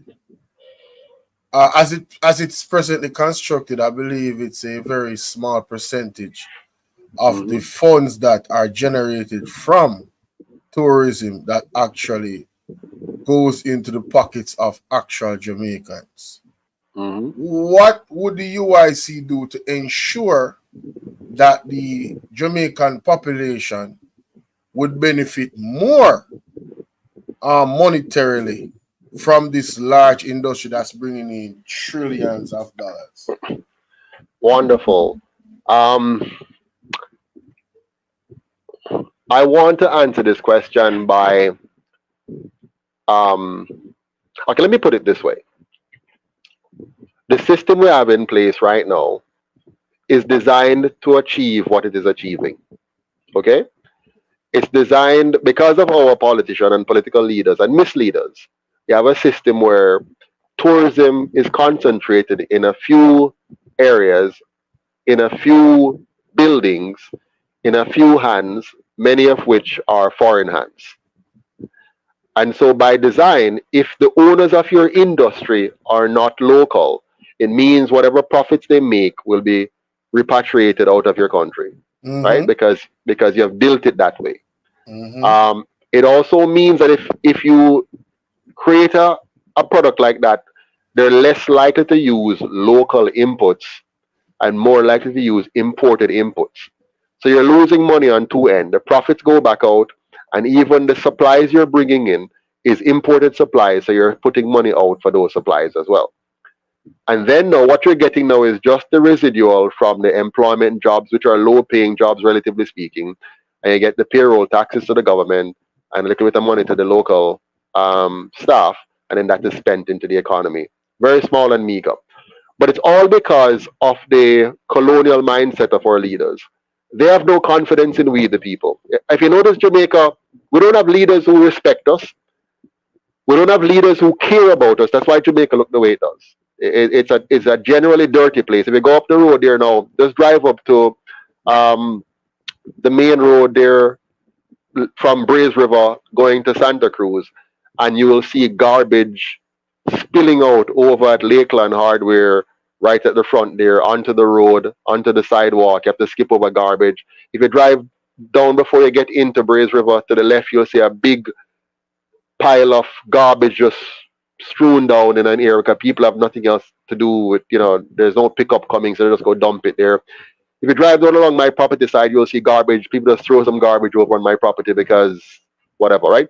So our leaders don't care about us. They don't respect us either. So they have no respect for us. Bear with me on this, because I'm going somewhere with this. Yeah, man, I'm listening. If our leaders respected us, if our leaders cared about us, if our leaders wanted us to enjoy the good life, here's how they would design Jamaica. First and foremost, they would want to see every part of Jamaica looking, smelling, and feeling like a tourist resort. Meaning sidewalks nicely paved, the grass is nicely cut, flowers are arranged, and trees are nicely planted and proper equidistant from each other, trimmed and so on. Park benches are put out, the ones made of concrete that can last and sit, there. You would have a number of Jamaicans employed in landscaping, not haphazardly. You'd have a crew called the Public Works Department with different sub agencies, those that maintain roads year round. So as soon as one part start mash up, they go fix it quickly before it get worse, and everything is good. You have those now who sweep the street, those who trim the edging, those who plant the flowers, and so on. You'd have a beautiful Jamaica. I mean, not so. So when you land at Norman Manley International or at Sangsas, when you land, before you land, you're looking down, you're seeing a garden paradise down there. Not just the rough garden that we have now, which is, the hill them grow with trees. Yes. To cut go ahead. Somebody will say, I don't mean to cut you, but to cut Yes. you, to add to that, like the situation with Beryl and the trees falling down, I believe Yes. that public thing you're talking about would be good because Absolutely. you need the trees to be regularly trimmed. Absolutely. Right? You need You the got trees it. to be regularly trimmed. You Man. got it. That can And so- prevent these issues from even happening where the light wires are dropped down. So you would have seen it because you're Yes. maintaining it. Because you're Yes. maintaining, you would prevent the problem. Exactly. You'll preempt you'll see, for example, you'll see where a light post is now rotten Yeah, but And- you'll try, and- and just waiting for a wind to come. That's right. We have lost a few lives. Last light posts have dropped down and electrocuted some people. So what I'm saying, what you'd see if our leaders respected us, if our people loved us, Jamaica would look like the Prime Minister's residence. If they respected us, if they meant us any well, those two parties that have controlled this country for 80 years, they would have been on a mission to make Jamaica clean and green, beautifully well maintained. Now watch me with this now. What you now have, Mr. Bolo, you would have trained Jamaicans, now well trained in them good job where they are maintaining Jamaica. You would have public washrooms that are properly maintained, community centers that are properly maintained, green spaces and parks for the people to enjoy. Now watch me now carefully, Mr. Bolo. With this in place now, you can have a powerful community tourism product. Right. You follow me? That the tourists now not coming to go and they can still do it, but not necessarily go and stay in an all-inclusive. They can now come and have and go to any home in the community where the people is willing to host tourists.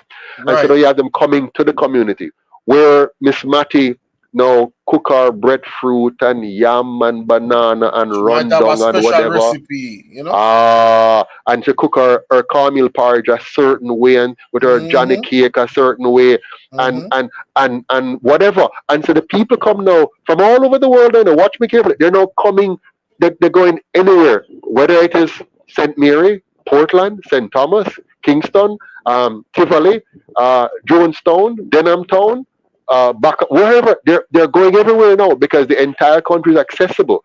And now they can mix with the people and eat with the people and drink with the people and dance with the people and get the vibes of Jamaica. Culture.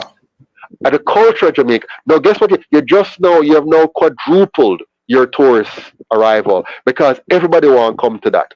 Everybody want to now come and go to the little party on the corner here and there and there, wherever they're having them and so on, right?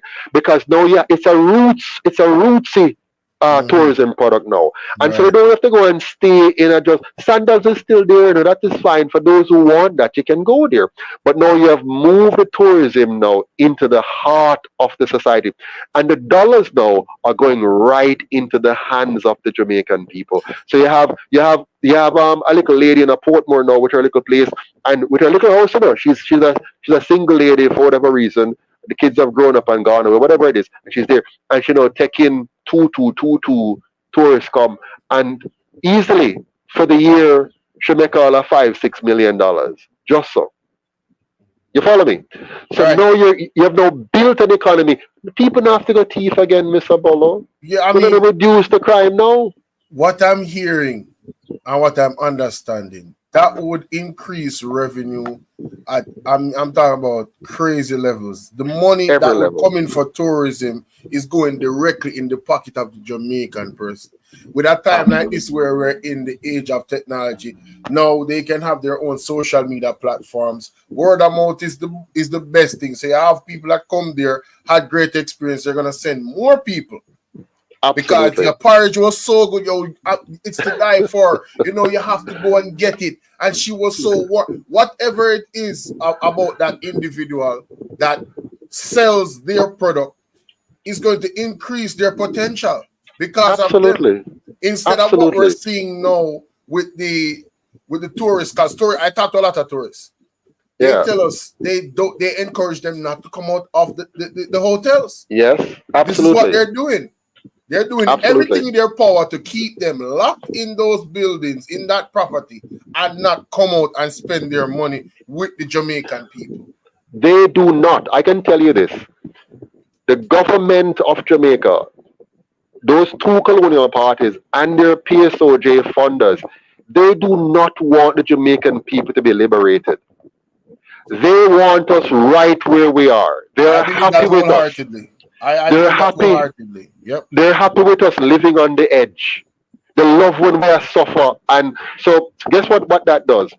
It creates a massive demand for the little bit of job that they will have to offer. So they can pick, choose, and refuse, and they can underpay because you're lucky you have a job. You follow me? Right. So they want to maintain the master-slave economy of their colonial masters. Our politicians have learned the colonial masters' way, how to divide and conquer, how to divide and distract so you can exploit and extract the wealth of the people. And that's what they've been doing for 80 long years. And they keep fooling the people, and holding on to power.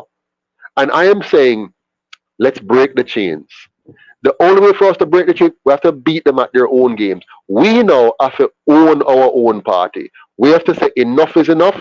We're going to join the UIC. We're going to volunteer in the UIC. We're going to donate to the UIC. We're going to elect 63 MPs for the UIC so that the UIC can dash with the constitution there, dash with the colonial system there, and give us a united Jamaica, a liberated Jamaica, and an empowered Jamaican people.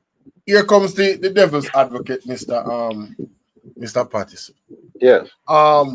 If there was another party that genuinely shared your vision and they was to run and win and pretty much carry out, the goals and the aspirations of the UIC, how would you feel about that? Well, it's very simple. Any Jamaican who is genuine, as you just said, they would join the UIC. Why would you go and create another one? We have gone through the pain and suffering of building. You know how hard it is to become a party in Jamaica? They changed the laws and the rules. I mean, you wouldn't know the amount of sufferation I've gone through. First, I worked in 2018. I worked flat out. put my life on pause and worked flat out to meet all the requirements to get the UIC registered. We are the third registered political party in Jamaica. What does that mean? After the two major parties make the rules and meet their own rules because I didn't make it, we had to fight with them for 18 months, for 1 year, 2018 into 2019. First of all, 1 year to prepare. It took us 1 year to get all the pieces together. And then the following year, 2019, now to fight with them. So 2 years worth of my life, 2 years worth of sufferation. And once they finally made the UIC, the third registered political party that overcame all of their obstacles, and we finally became one. And then now they send all kind of people inside to destabilize and destroy. You would know what I have gone through with this thing. Now, if somebody is genuine and want exactly what we want, as you just said, then the easiest thing and the wisest thing to do is to join us. If you're not joining us, then you're duplicating efforts and you're now going to water down our chance of success. Either way, if you're there and we're there, it's two of us now fighting for the same objective. What will that do? It means we're going to be at odds. We're going to be stressing out our people. Choose between two of the same thing. We're that already. We're choosing between two of the same thing right now. Why get another two of the same thing again now on another side? Yeah. My purpose of asking the question, you see, people will say that, you're speaking politically because you're speaking against the other two parties, and the UIC is the only way, and pretty much they'd say, they've heard this all before from the other two. So the reason why I ask is to give you the opportunity to say, well, hey, if they're doing the same objective, and it's going to benefit the Jamaican people, well, I'm all for it. Go ahead. No, but I'm not. Yeah, but I'm not going to say that because that is politically correct. But I'm not here to be politically correct. I'm here to be correct. So the correct thing to do, anybody who wants to do the same thing that we're doing, there's no point in doing it over because you are wasting time and money and energy, and you're also going to be bringing confusion to the people of Jamaica. Because you're now going to say, "Oh, we're like UIC." So you're going to dilute us, right? Like you're going to dilute the effect. So let's be real. Let's be realistic. And the bottom line is we need to come together. That's why we're called the United Independents. It means uniting. Now, there are people out there, I know there are people right now out there who are trying to copy elements of the UIC and trying to create their own. But it means they're not genuine. Because if you're genuine... Put that pin right there. You guys are the first person I hear talk about a republic, Yes. I never heard any conversation about a republic until the UIC spoke. I can tell that's my experience. I never heard the JLP or the PMP mention any form of a republic change. I never heard it. So I have to give you guys credit for that because I've been listening to you since the pandemic. But, what they've tried to do, what the two colonial parties tried to do in a very sly way, they try to gradually take the UIC talking points and make them their own so that by the time the people hear us, because remember now, if you wake every day, you wake up, every morning you wake up, you hear about the two colonial parties because they're the people who fund them also control the media. So they keep that in front of the people. So every morning, every evening, every afternoon, the people must hear this colonial party, this one. I don't call them colonial parties, of course, but they try to keep them in front of the people and they try to keep the UIC away from the people. But they're always stealing our points. So you'll hear, as soon as I started to talk about land reparation, one of their surrogates quickly went out there and went on Smile Jamaica and started to talk about how, maybe we need to do land reparation. As soon as I talk about making Jamaica the organic food capital of the world, the existing government quickly started to, we need to do organics, we're going to do organics. I remember that. As soon as we talk about water harvesting and Jamaica should not be short of water, and we need to have more water harvesting facility. Quickly you hear one of their surrogates out there quickly, water harvesting, and we're going to do water harvesting. So everything we say, they have no inspiration. And if the UIC never existed, Half the things you hear from the government now, you'd not hear it. If the UIC did not exist, even the current opposition party, because the UIC has been around for a while, working behind the scenes, trying to get up there. You might recall there's a time in Jamaica's election in the 2016 so on. You hear them talking about good governance. And where they get that from too? Is we bring that language Yes, to the fore and say good governance, and then quickly Peter Phillips jump on it and grab it and this stuff. So these people are crafty. They're very good at winning and holding on to power. They're not good at helping the Jamaican people to be empowered or to win. They don't want we to win, they want to win. When I say we, they don't want we the people to win. They just want to win. And when they win, they win. They win by, why you think many people would go and run for them and not for the UIC? If you're going to be a candidate of the UIC, a real hard work, real hard work. You don't have no advantage. You go join them, you're getting PSOJ backing money, you're getting name recognition for the party, and if you win, you get access. That's why, I won't call the name, but you can probably guess this one.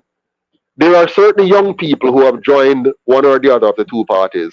They're well-educated young people. They're known. They have write some books and do some stuff. But why would they join one of these two groups? Because them know say the only way for them to get wealthy in Jamaica is through the corrupt political process. They cannot gain wealth. You don't see young entrepreneurial Jamaicans doing well here in Jamaica. They suffer and die quietly.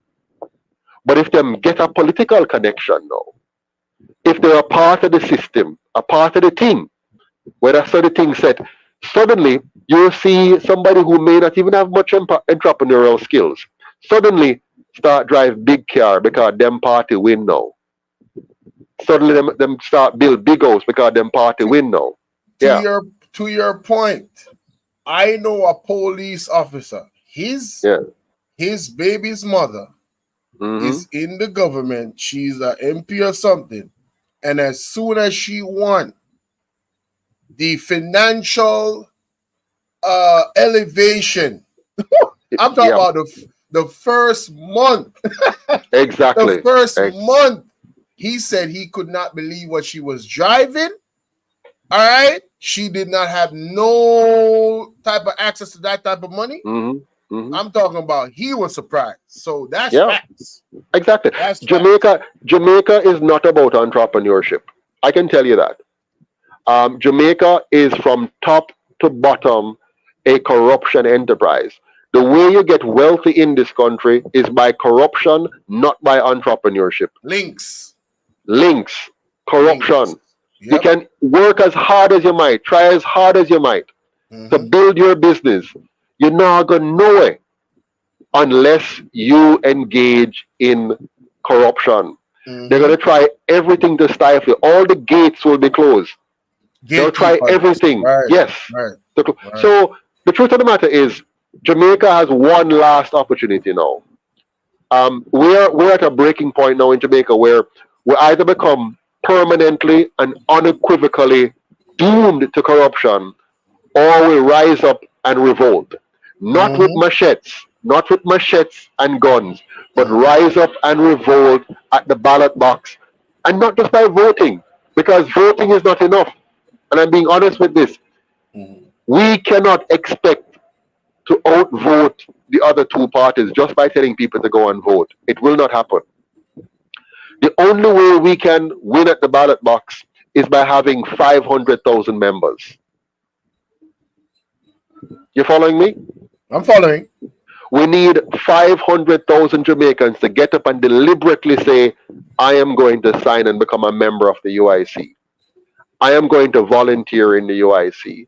And I am going to pay my membership dues of $250 a week or $1,000 a month. And I'm dead serious. And I'm not saying this because I want your money. It's not me you're financing. You're financing your own movement. There's no political party that can win without financing. No. So either we take the financing from you and represent you, or we take the financing from the PSOJ oligarchs and represent them. No, they will not So, fund us because they already have the tool. Go ahead. so what I'm hearing is that, and this is literally what I'm understanding, right? Yeah. You're giving the Jamaican people an opportunity to play the same game or to be in the game that the PSOJ oligarchs are in, where they have the Absolutely. opportunity to fund their own party that will be actively, working towards their agenda. Absolutely. And it's only $1,000 a month. Yeah, 250 a I'm week. signing up. I'm signing up. I'm signing up. Yeah, I'm signing that's up. all. I'm signing up. I'm signing up. I'm And signing up. and here's the thing about this, eh? Here's the thing about this. In my community here, I am in Northeast St. Elizabeth, eh? Um, uh, I live in Bogue, the border of Bogue and Elam. Right. Now, the people in my community here, they're used to a certain kind of politics. Here's the politics they're used to. They believe you mean them well if you come and give them handouts. So here's how you win election in my community and many communities across Jamaica. You go and at election time, you give them a T-shirt, a cap, and give some of them $5,000, buy some drinks and some food. Now, that's very expensive. That is why typically the two parties will spend anywhere from $10 to $20 million in a constituency, okay, at election time, plus what they spend outside of election time. Now, here's the trick that people don't understand.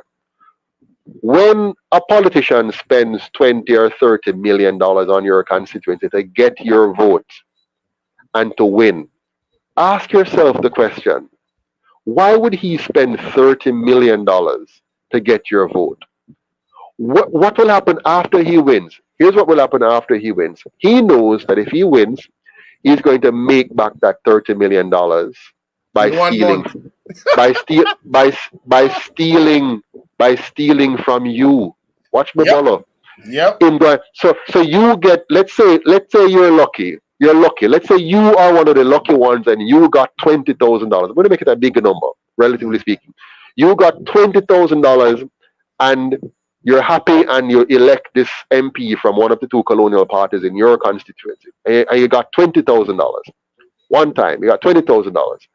For the next 5 years, you will suffer bad roads, bad policing, bad health care, bad schools, and lack of employment opportunities, and bad economy, and higher electricity, and all of that issue you're going to suffer for the next 5 years. And why are you going to suffer that? Your MP would have been a part of a corruption enterprise where he will steal far more than the 20,000 you get, far more than the 30 million that was squandered across your constituency, where you still have no community center. You still have no job opportunities. You're still living in your squalid condition. Your roof will fall off, you can't fix it. Your house can't finish build. Your child is finishing school but only have one or two subjects because they never get proper tuition at school and so on. You're going to live with that for the next 5 years. The next 10 years, you're going to live with that. But you would have helped somebody to continue to steal from you. The price of the 20,000 you get is going to cost you millions. So you get 20 and it costs you millions in benefits that you have lost because you have voted for the continuation of the corruption, which is robbing you and your children and your grandchildren of the benefits you should have received by good governance. Future generations. That's facts. What a crime. Crime against yourself. Yes. Wow.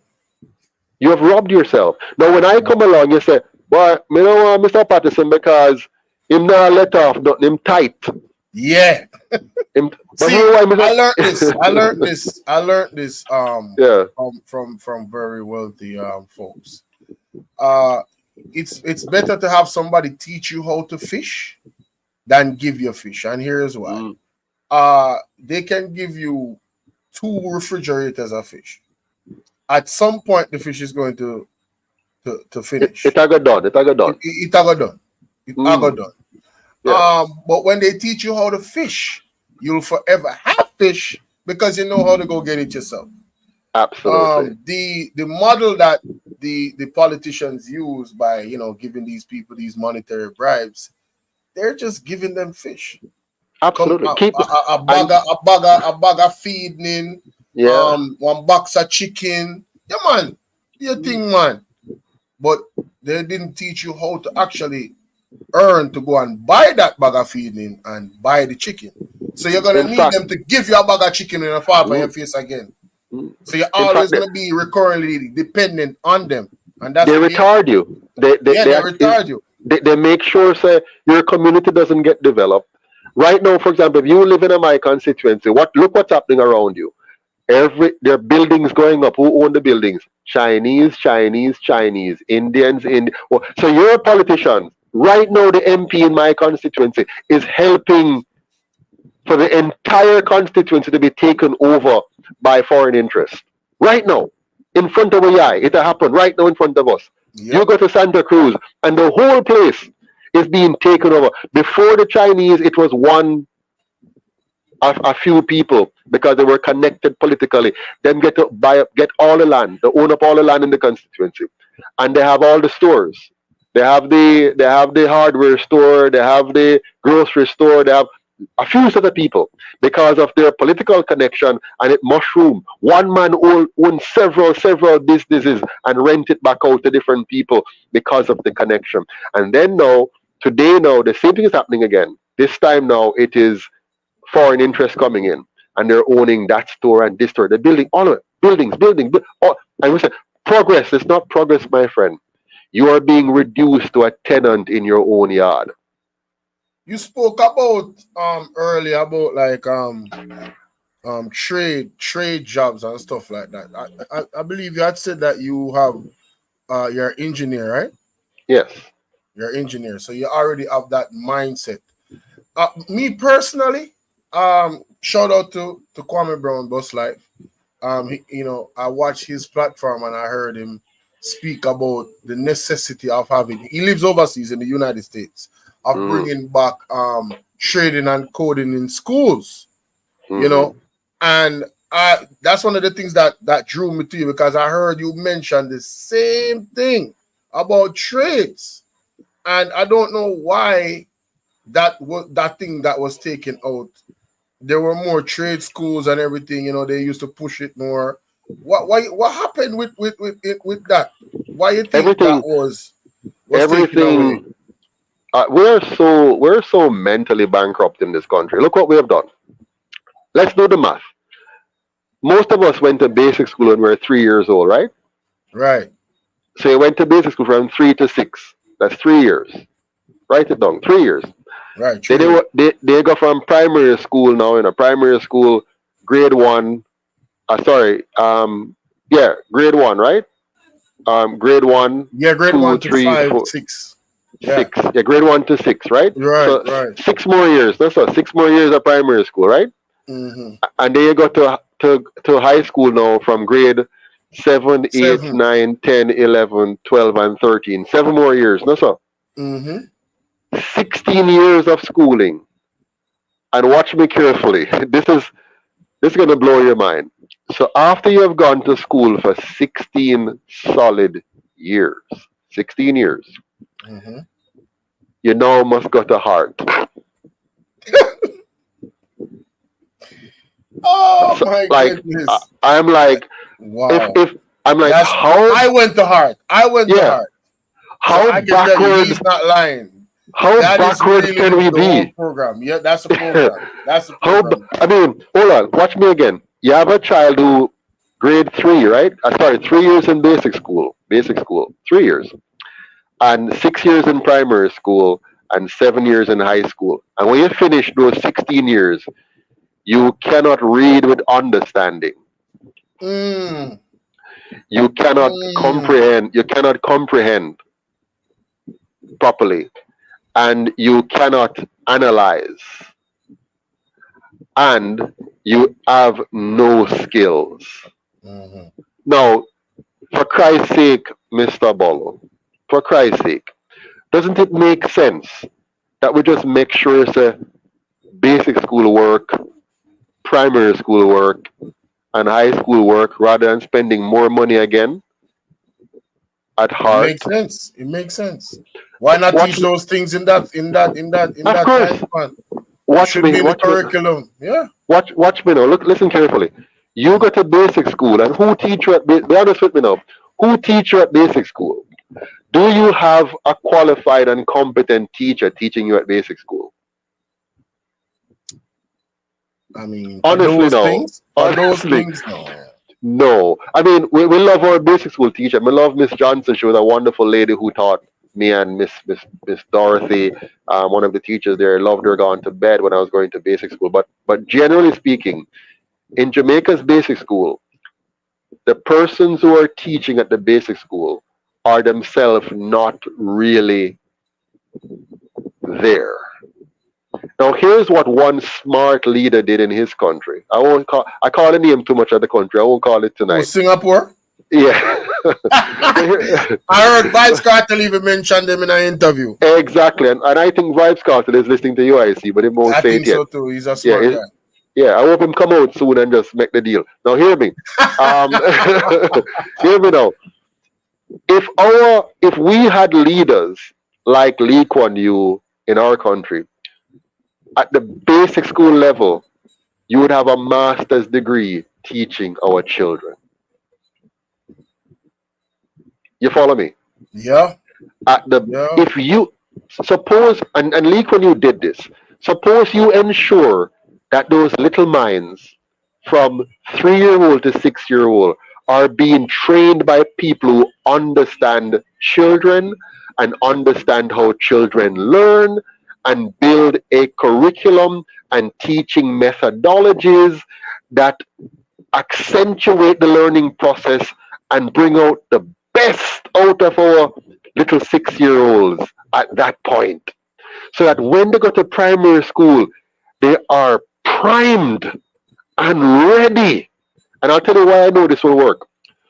When I was a little boy, I spent some time growing up with my grandmother. My grandmother insisted that in order for me to get the comic strip, where we used to love read and, well, watch the cartoon of Conan the Barbarian and Mandrake Yo, you're going way back. yeah, man. But my grandmother said, if you want the comic strip, you must read the headline of the newspaper for me. And she taught me how to pronounce the letters and how to break up the words and then read the headline and read the main story to her. And that's how I got the comic strip. What that meant, by the time I was 3 years old, I was already reading very well. If I can do it, it's very likely that most of our children with the right help would have learned. So remember now, at 16, after 16 years, there are many of our kids who still can't read. Yeah, this is a fact, unfortunately. Many of them can't. Some of them can read them, but the reading is just counting the words. They can't read with understanding. Yes, so if you want, exactly, if you want to bring out the best in your people, make sure so them can read early, and make sure so them can read with understanding, and make sure they can comprehend. Because the comprehension, for example, is you being able to decipher foolishness from even PhD people. So when you have a PhD minister of finance come to tell you foolishness, you can listen to him and decipher the foolishness and say a foolishness that yes, him use 50 big words maybe, or yes, him talk with confidence maybe, or him flashing maybe, but we can reason it out and say so that's a foolishness. That's what reasoning and comprehension do. So watch me now carefully.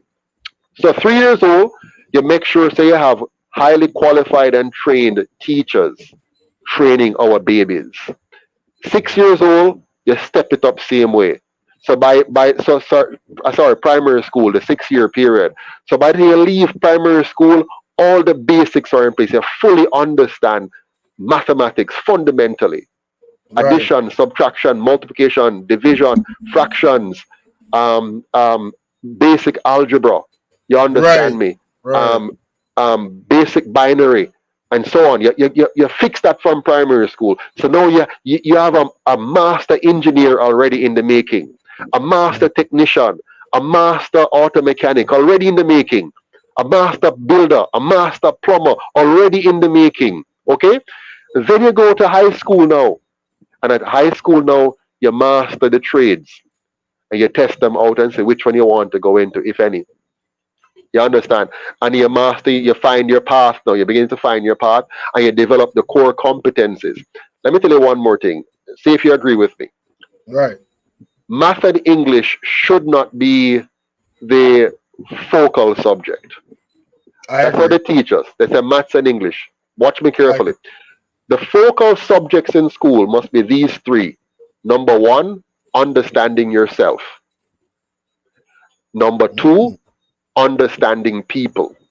And number three, understanding money. Those are the three fundamental subjects, because for the rest of your life, if you don't understand yourself, if you don't understand people, and if you don't understand money, you must fail.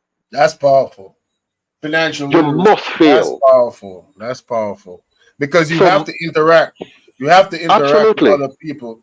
And the best way for you to interact is to first interact with yourself, understanding who you are. That's powerful. Yes. That's powerful. So those must be your three core subjects in school. Math must be a help to those subjects. Language, a help to those subjects. And then when you master now the math and English as a part of those subjects, now you learn the various disciplines, the sciences, physics, chemistry, biology, but you must not learn them in silos. You must learn them in an interdisciplinary way so that your brain can connect the cells. There are many Jamaicans who have book knowledge but are practically useless. Facts. You follow me? Facts. Meaning, you have a person who leave UIC and say that they have done physics, but they still can't fix a basic thing around the house. That's crazy. How can you know physics and don't know mechanics and don't know electronics? That's literally physics. How can you learn chemistry and don't know how to deal with the chemicals in your kitchen? Yes, facts. How can you do biology and don't know how to care for your body? Yeah, nutrition, right. So follow me carefully. So what they have done to us, they have given us a false version of education. They make education about getting a job, when education is supposed to be being the best human being you can be. It's about being on, having you prepare for the plantation, basically. Yes, education is supposed to bring out the best in you. Why do I pick those three subject areas? When you understand yourself, you understand your mind and how powerful it is and how to use it effectively. You understand your body and how to care for it properly to bring out the best in you mentally and physically. And you understand your character or your type. So you say, what's your personality type? And you know your weaknesses and your strengths there, so now, and you understand how to form an effective character. That's where you build moral stamina. That's where you're not being easily swayed by others because you know who you are and where you're going and why you're going there. So you get that down pat. Self is fully intact. Without self-awareness and self-control, you're hopeless in this world. And many people are hopeless. That's why so many of us are poor. That's why so many of us are suffering from mental health disorder, because we have never learned about ourselves. We've never understood our human composition and our capacity mentally, physically, and economically. No, that is a topic into itself. Mental health in Jamaica. Sheesh. Yeah. But mental health is directly associated with your education. A poorly educated person will become mentally fatigued, mentally drained, and mentally and morally bankrupt because they have no standard, they have no understanding from which to build on. So that's why I want to make understanding yourself your number one and first topic in school. Number two, though, understanding people. People are critical because your entire life is about relationships, good or bad. Many people just have bad relationships because they don't understand people, right? So you only have bad relationships. When you understand people, you understand personality types, you understand character development, you understand how people think, you understand different races, you understand different cultures. Then now you can form solid relationships. You can marry now and live a good married life because you understand relationships, you understand your spouse, you understand your children and the growing cycle, you understand your neighbors, you understand how to build businesses and form business partnerships, you understand how to deal with foreign people from other cultures and countries, because you're not now dogmatic in your religion. You can be a Christian, but you can easily work with a Muslim or a Hindu or a Rastafarian because you're not blinded by the insecurities of a religion that cannot be exposed to others. You understand? So you are now learning and growing in a way that allows you to be a powerful human being because you're not closeted by ignorance. Right. You understand? Yeah? Right. And so now look what's happening with the new system I'm talking about. We're liberating our people because our kids now, young adults and adults, would know themselves, understand people, can form lasting relationship. But here's the third one. If you don't understand money, which is half of every transaction you do, you're doomed to failure. Mm-hmm. So if you don't understand, for example, inflation and how it works, you'll always miss the mark. You'll forever suffer, and you will never be a business person of any consequence if you ever try. It's so funny that is not taught in any schools. No, no. And by the way, if you push them, they'll tell you it's taught. They'll tell you, because you're going to see somewhere on some kind of paper where the word is there. For example, when I was going to school, they had a class called life skill. I don't know if they had that in your era. A class called life skill. I was driving with my wife the other day. I said to her, because she was at school with me. We went to school together. I met my wife in the 8th. Beautiful. Oh yeah, I met my wife in the 8th grade. So we have been together for years now. You know, last July made 30 years that we have been married to each other. And we have been knowing each other for over 40 years. So, you know, but back to the main thing here. We're riding in the car there. I said to her, honey, do you remember what you learned in life skill class? She said, there was such a class? I said, yes, man. I said, remember, we used to have, like, and I said, do you remember anything at all from it? She says, no, nothing at all, not one thing. I said, that's because even though it may be on the curriculum. Name, yes. Yeah. It never had the impact. It never had exactly. The impact. Because it wasn't a serious subject. It was something you kind of do on the fringe, on the edge somewhere. Right. And so even though they might, for example, even civics, I've heard people say they need to bring back civics. Even if they brought back civics, what they would do would give you... somebody says the mic is too close. Just put it away a little bit. Yeah, man. Thank you. They would give you an insipid civics, meaning you would learn just enough where you say, I did civics, but you won't understand any of it. You won't really know what you really learned, what it really means, how to use it for decision making, how to interpret what's happening in your daily life. You wouldn't know. They'll teach you, for example, they'll say, Jamaica is a constitutional monarchy. You have a governor general, you have a prime minister, you have a bicameral legislature, upper house, lower house. We have elections within a 5-year cycle. Some basic memory stuff, nothing to tell you what's really going on, what's really happening, how is it really impacting you, what you want to learn in politics and school, you want to understand what happened in 1980. Why did we kill 800 of ourselves? Why did Manly fail? What were the issues between Manly and the USA? What created those frictions? How did Manly deal with it? Could he have dealt with it differently or not? What was the role of Siaga? What was his connections? What was he trying to do? What was his philosophy? What was his background? That's how you get people beyond just the optics of saying you've studied something in school. You need substance. You need to understand the players, the motivations of the players, the interaction of the players, the impact of their decisions. For example, no child in Jamaica knows what is FinSac and what it really means. No child that went to school understands what did FinSAC really do to Jamaica's economy? What created the problems that caused FinSAC? Who were the main players?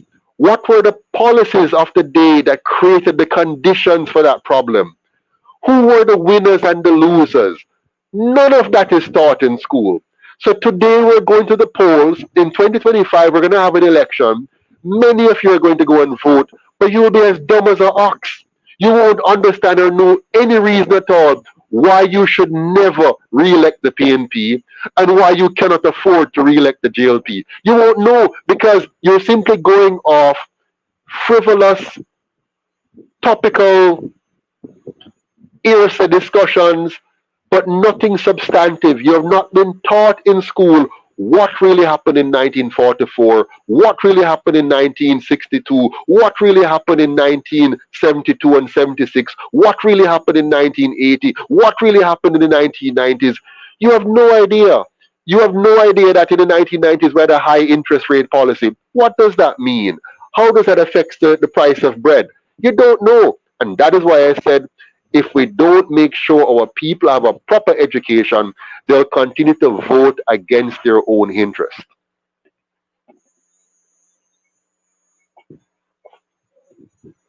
You're muted. Yeah, thank you. I said I think that lack of education is intentionally done. It is my view that if you have, it's way easier to control a group of illiterate people than it is to control a group of educated people. It's Absolutely. It's that and you can tell your leaders. So for example, here's a good leader, Lee Kuan Yew in Singapore. He highly educated his people, which means he wasn't afraid. A leader who and that's why he was re-elected for 30 years. Yeah. So a good leader wants you to know. A bad leader doesn't want you to know. Right. And that's why whether it's Andrew Holness or Mark Golding or Portia Simpson or PJ Patterson or Bruce Golding or Daniel Sangster or Hugh Shearer or Michael Manley or Buster Manty or Norman Manley, none of them has ever come and do what I am doing. None of them. You go and check the history books. Michael Manley come on and talk about the CIA and how they mash up him thing. He has never educated Jamaican people about what I'm talking about. He simply blames somebody else when it's his fault. Because Lee Kuan Yew faced the same problems that Manley faced, but he navigated it by focusing on empowering his people. Who's that? Sorry? Who is that you just mentioned? Lee Kuan Yew. Lee Kuan Yew. He's the first prime minister of Singapore. Oh, so you're saying that he basically faced those same challenges of outside entities trying to come in and do all of that. Same. But guess what? Remember, here's the thing. Interesting. That's very interesting. Same. And that many Jamaicans don't know this. That I did not know that. Singapore is the best comparison to make is between Jamaica and Singapore, the best one, because both of those countries at the very same time face the exact same challenges. Now, Jamaica, to be fair, Jamaica had less problems than Singapore. Really? Oh yes. What? So we had a much better position than they did, but they still did better than us because they had a great leader, and the PAP, the People's Action Party in Singapore, they were truly and unequivocally committed to the salvation of their people. And that's the difference. They wanted to see, you see, Manley comes across as very sincere, he speaks very well, extremely charismatic, he shows empathy, he connected with the people, but Manley misled the people. I know many people don't want to hear this, and and my PNP friends, they don't want to hear this, but I am sure they don't. Because no, listen, from what I've heard from many elders, that is the one individual in both parties that is untouched from any criticism.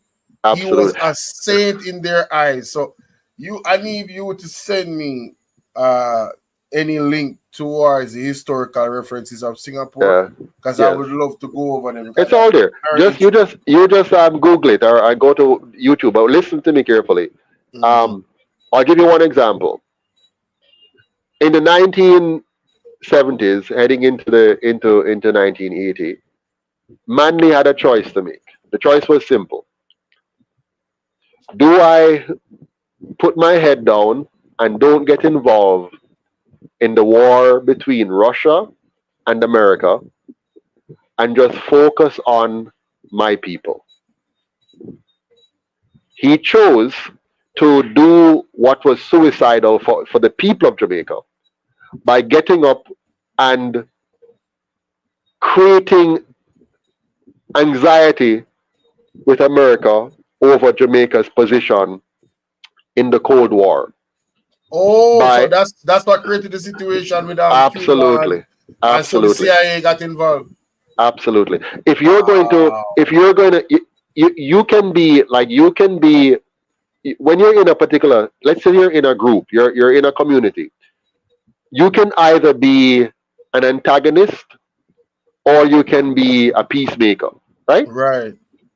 So you Right. can choose that you're going to be a peacemaker and not be an antagonist. You can choose that you're not going to make any inflammatory statements, or you can choose to make inflammatory statements. Right. You can choose to quietly engage in diplomacy, or you can behave undiplomatically. Yeah. Mhm. Okay. Lee Kuan Yew chose all of the positive side of what I just said. So he said to USSR at the time, listen, guys, I can't tell you how to run your country or what you want to do with your philosophy, but if you're willing to trade with Singapore, we're willing to trade with you. Then he goes to America and he says, America, I hear you, I see what you're trying to say, and I know you have a problem with the Russians and stuff. I can't tell you how to run your foreign policy or whatever, but if you want to trade with Singapore, Singapore is willing to trade with you. Manley, on the other hand, decided that he needs to make powerful statements about who is his friends and why he needs to be, he's a friend of Castro and whatever, whatever. Now, Castro was in a precarious position because he was very tight with the USSR, and the Yeah. USSR were trying to get missiles into his country, which would be pointed at the US. So it's a Mhm. very inflamed situation. Right. Now, Manley had no need at all to further inflame that situation, none whatsoever. No Mhm. need for bravado, no need to beat your chest, no need to call attention to how close you are with Castro. No need at all. What you Isn't have to do, isn't yeah, isn't yeah, isn't that the same mistake that the current prime minister made in terms of what absolutely, happened with Israel?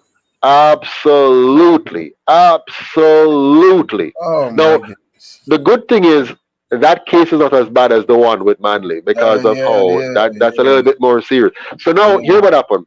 Remember, back in that time now, Jamaica, as it is today, and more so then, was a heavily indebted nation. We're borrowing money left, right, and center. Most of the borrowing were coming from the United States or countries affiliated with the United States. So anything you're going to do to endanger your relationship with the United States is a direct economic impact on Jamaica, because you're going to cause your major lenders to withhold loans now to you, since you have built a loan dependent country. You follow me?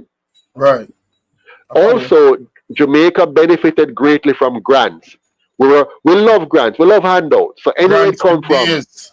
yeah, we love it. So we love get handouts from Canada, and we actually love to think that countries like us, that countries love us. Oh, Canada like us because they give it. Foolishness. Nobody likes you. No country likes you. Every country want to use you. Okay, Exactly. so your There job has is to be to, an ulterior motive. of course. So Has to.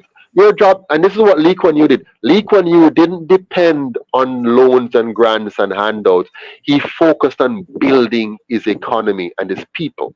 Now, our government and under Manley, like others, they're looking for the handouts and the loans. So the complaint now is IMF needs to give us better terms, need to do better. You're giving us loans and then tying our hands or whatever, and you cry, cry, baby, and whatever. Fix your country, man. Fix your country and forget about IMF and trying to get them to give you whatever. But watch me. Tell you what, when Yeah, they do it that way, these countries will have more respect for us. exactly what happened for Singapore. They're now highly respected because they learned to manage their own affairs. Now watch me carefully. Now Manley, while he is doing this bravado thing and showing off and how him going to stand with him friend and you can't tell me who will be my friend and I'm not going to go through my life on my knees and whatever, all kind of bravado statement. Remember, your hand is in the lion's mouth. Can you box the lion while your hand is in his mouth? Can you spit in the lion's face while your hand is in his mouth? Can you shout at the lion while your hand is in his mouth? That was suicidal. And we paid the price for Michael Manley's stupidity, for his arrogance, for his lack of diplomacy. And I know we don't want to talk about it, we want to hide from it because we know that him love poor people. If you love poor people, do the right things for poor people. Make them no longer poor. Teach them how to become. Make them no longer dependent on you. Teach them how to become wealthy. If you love poor people and you don't love people. Don't love poor people. Love people. Yeah, overall. So all of so all Jamaicans, rich and poor, all of us want a Jamaica that is safe, rich or poor. All of us want a Jamaica that is clean and pretty and beautiful, rich or poor. We don't want to be walking in sewage water in our streets like in Luke Lane and Beeston Street down Kingston there and Coronation Market look dirty and smelly. None of us wants that, rich or poor. Those from uptown want to go down to Coronation Market and it's a nice market, a clean market, basically, a beautiful market that we all can agree on whether we are rich or poor. Yes. So care about the people of Jamaica and give us all a safe Jamaica. Give us all a clean Jamaica. Give us all an orderly Jamaica. Give us all a Jamaica where the economy is designed from the bottom up that empowers the small man to do his absolute best. A system of meritocracy where you benefit based on merit, not based on connection. Man, I want to ask you about taxes. Yeah. As it's presently constructed, compared to what you have, in place in your plans for the country, because the tax city. One thing I noticed, Jamaicans aren't really educated about tax. I myself not enough, obviously. I won't put myself in there. Like tax returns and stuff like that. You know what I mean? Yeah, we're not really educated in that. So, how is the UIC going to what plans you have in place in regards to the taxation or the high levels of taxation? And the other question is, what's the energy plan? Oh, that's the big one. So let's go with taxation first. Yeah, that's a big one. That's a big one. That's a big. So for taxation now, very simple, very very simple. We want to get rid of the foolishness we currently have as a tax system today. It's convoluted, it's complicated, it's unnecessary, it is rigged. Okay? So we're gonna do away with the current. We're not even gonna try to fix it because it's like trying to fix. You ever have let's say you build something, you build a sandcastle on the beach, and somebody pass and kick it over. It's best way to just build it again because there's no point. So the tax system is too convoluted. I think a better example would have a 1911 car and trying to fix the engine. Absolutely. Because you get a new car. Absolutely. So and even that is better than the tax system we're talking about. So here. Whoa, that's crazy. So here's the UIC is going to completely obliterate the existing tax system. They're going to have just 2 tax in Jamaica going forward. Can you imagine that? When they said that, I can tell that there are some people in high places that their blood just boiled a while ago. Absolutely. Just hearing this, I can feel the energy behind the obliteration. To be honest with you. We're going to take a big sledgehammer and just mash it up completely. And so what's going to happen now, instead of all of the confusion and all of the various taxation that trick us and take a whole heap of our income away and tell us that government needs revenue and we're going to get money from to do this. Jamaica has all the money in the world. That's why the banks are making billions. If Jamaica didn't have the money, the banks would be making billions. Okay? So here's what we're going to do. We're going to have two taxes only. Number one, we're going to have an income tax. Not the kind of tax, the one they have now. A real income tax. And it's going to be 10% that every single solitary citizen pay on all income sources that they have. Every single Jamaican. There'll be no exemption from taxes. And the reason why you need to do that, all of us want a safe, clean, and orderly Jamaica, a pretty Jamaica, all the way have to pay a fee. There should be no thing where you say some people don't pay any tax. That's a very bad mental design. Yeah, it's like everybody live for free. Exactly. Everybody know that we all have a part to play in the road we drive on, in the police service we depend on. So 10% flat tax across. So if you make $100, you pay $10.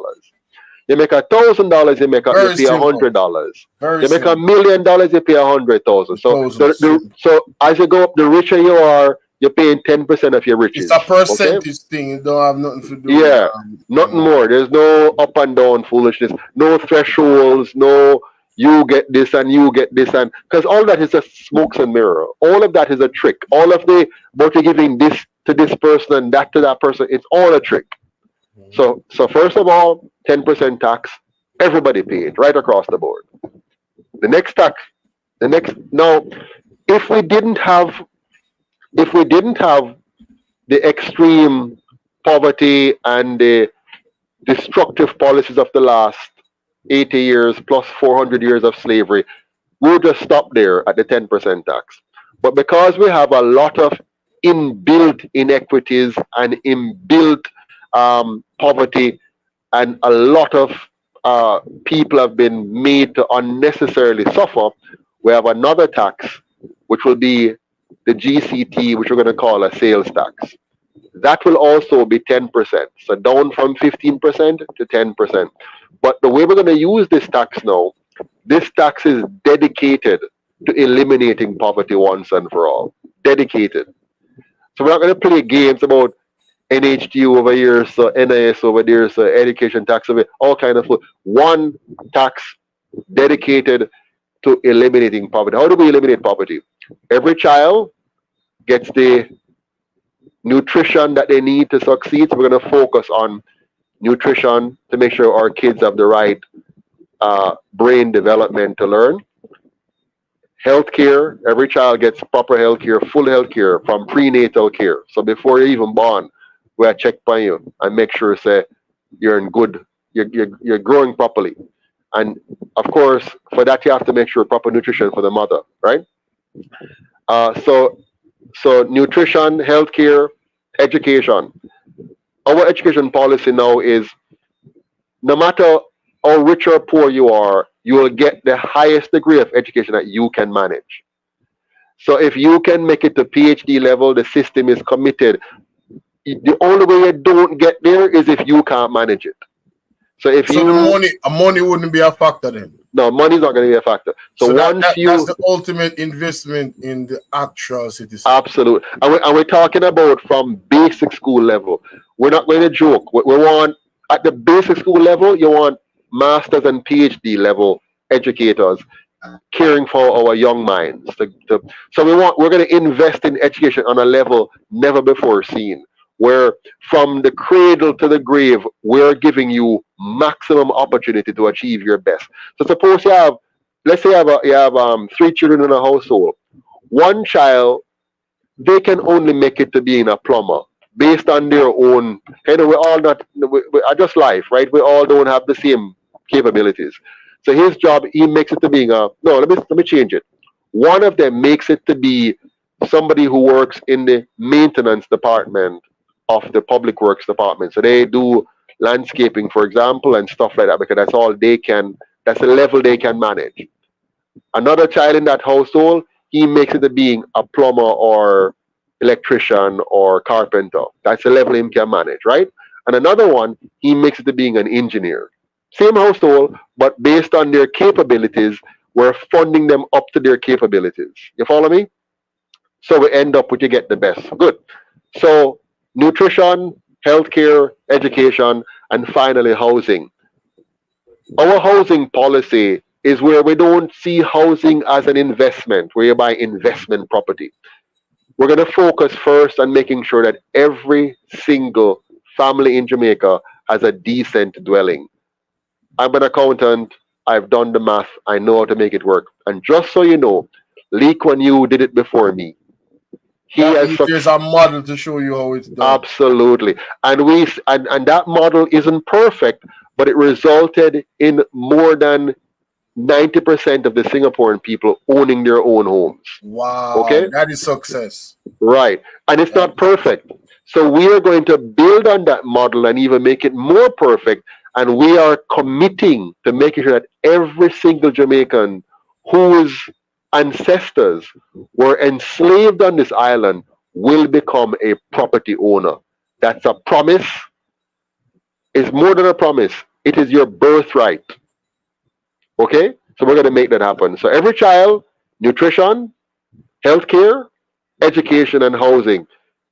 Mr. Bolo, if you give any family those four basic things in place, we can't lose. there's no excuse for failure Exactly. at that We point. can't lose. So that's what the 10% GCT is going to ensure. Now, as poverty declines, that GCT will remain in place and becomes a buffer now for emergency. So we're going to develop what is called a sovereign wealth fund from the difference. And that wealth fund now ensures that we're always prepared for a burial or an earthquake or a typhoon or whatever other natural disaster, pandemic, whatever can come. We're going to be financially prepared for it by building this fund.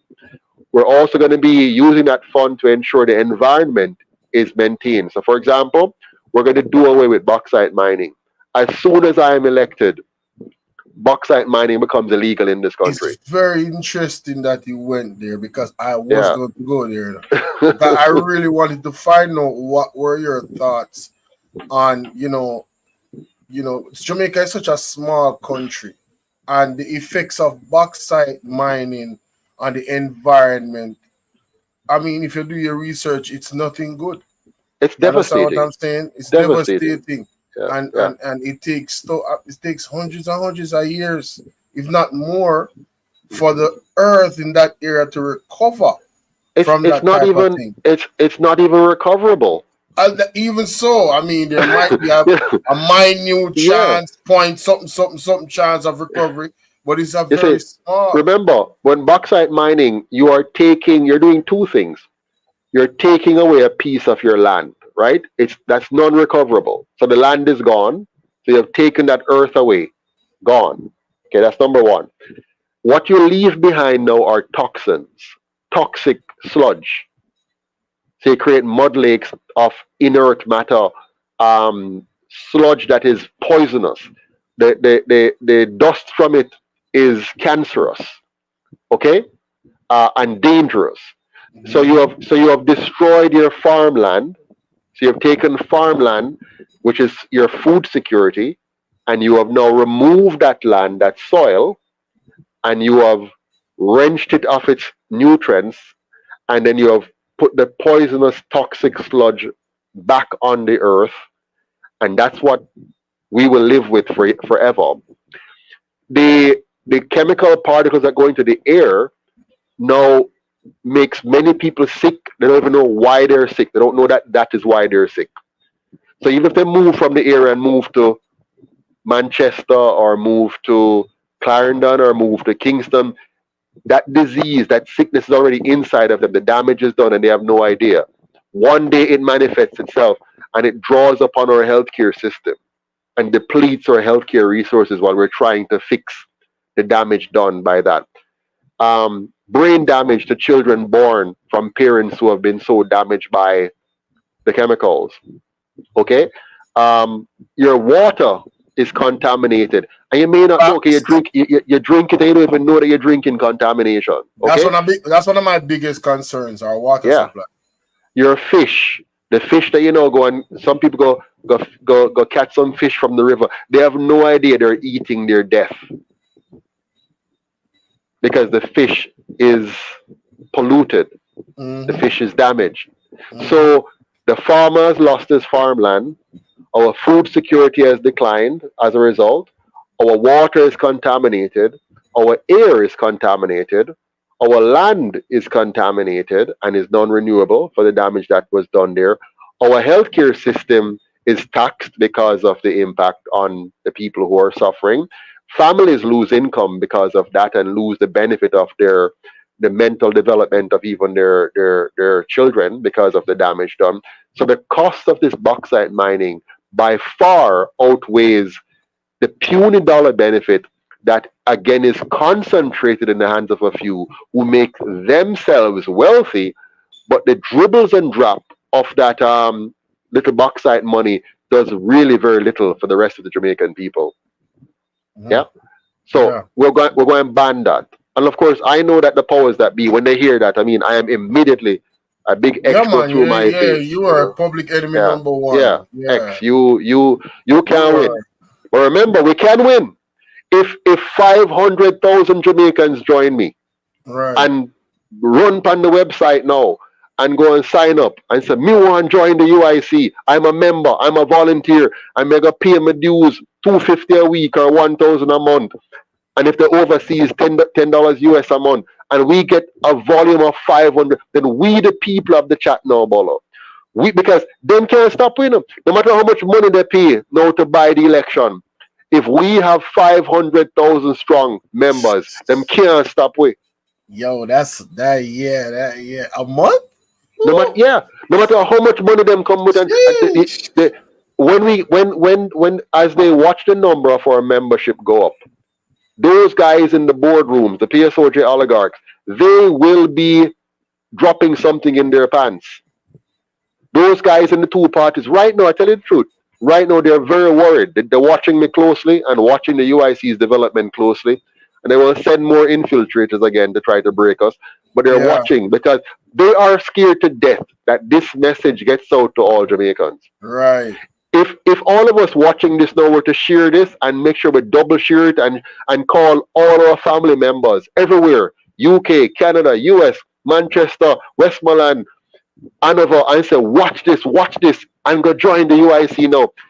They would be, without one gunshot, without one drop of blood, we would carry out a revolution in this country that would make Marcus Garvey proud. Quiet storm.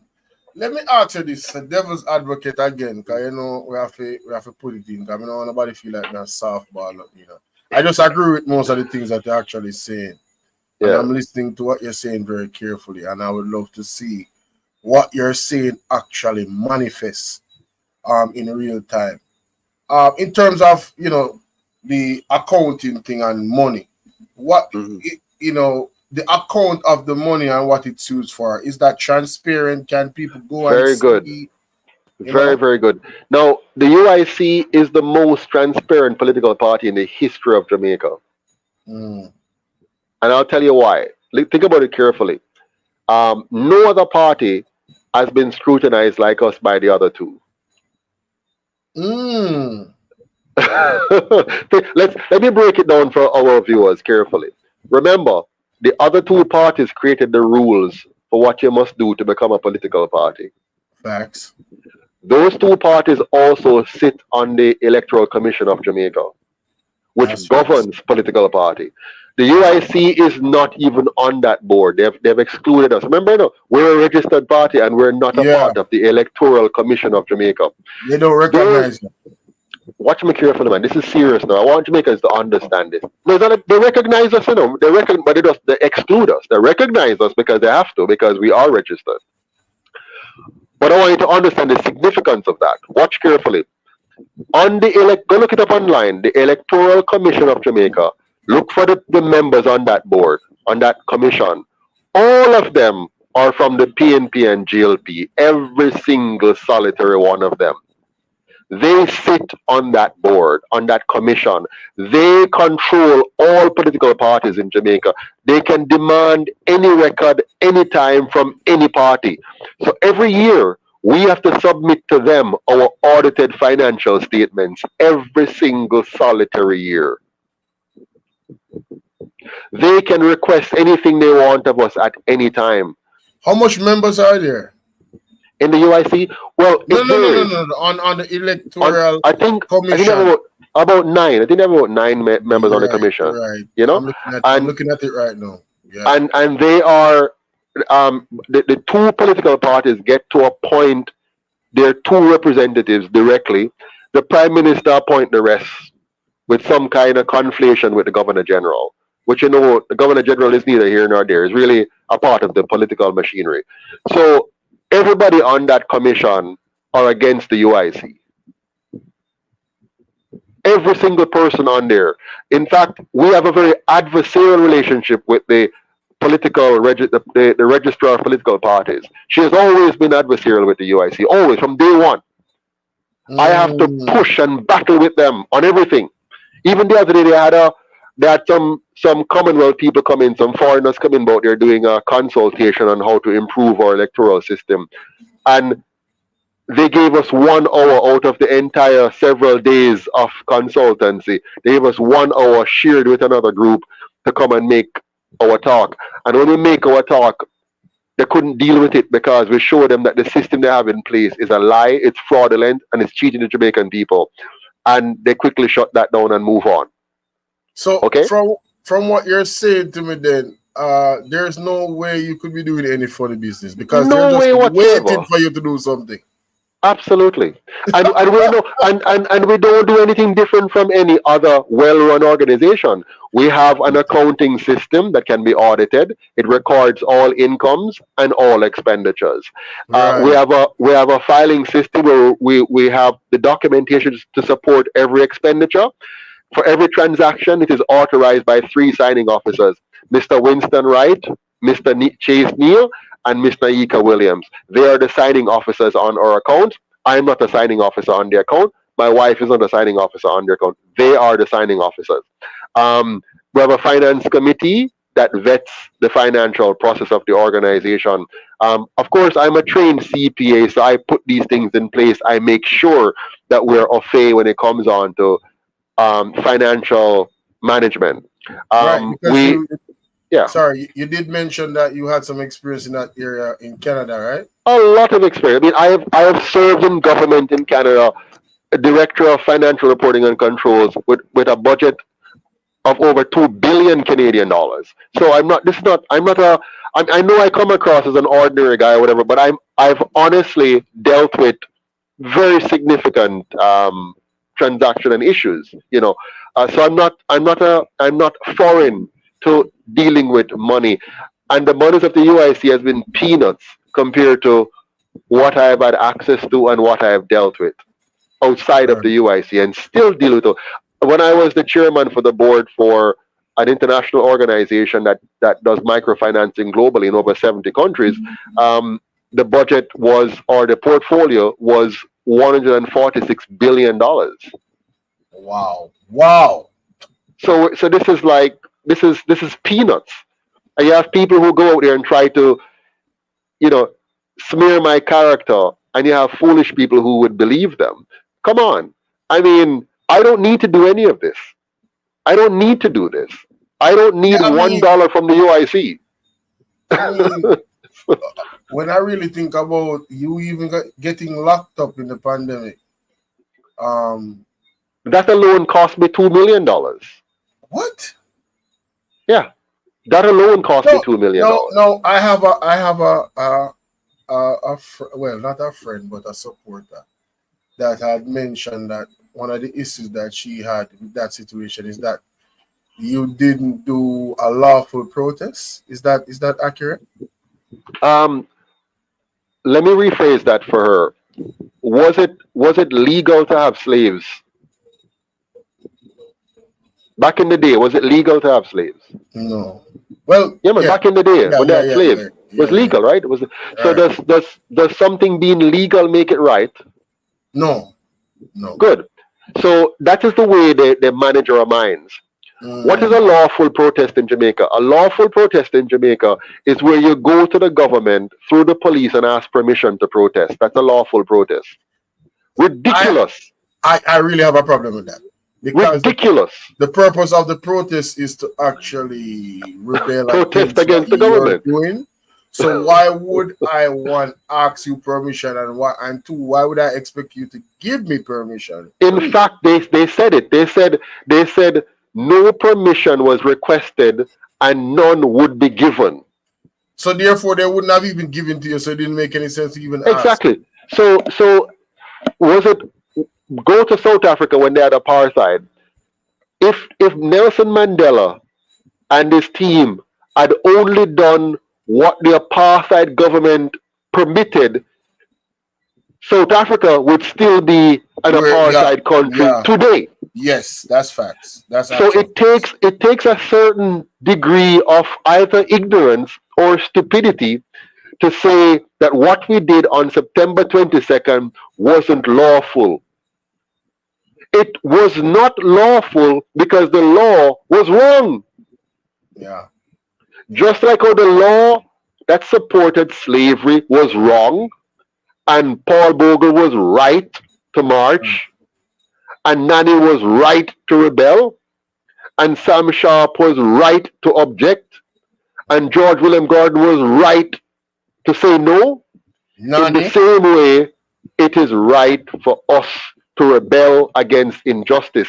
If somebody come and say, we're going to be a part of a collusion to suppress free speech so that people can't talk freely about this so-called pandemic. We can't talk freely. We're not going to allow free speech. We're going to say, if you disagree, you're misinforming and we're going to shut you down.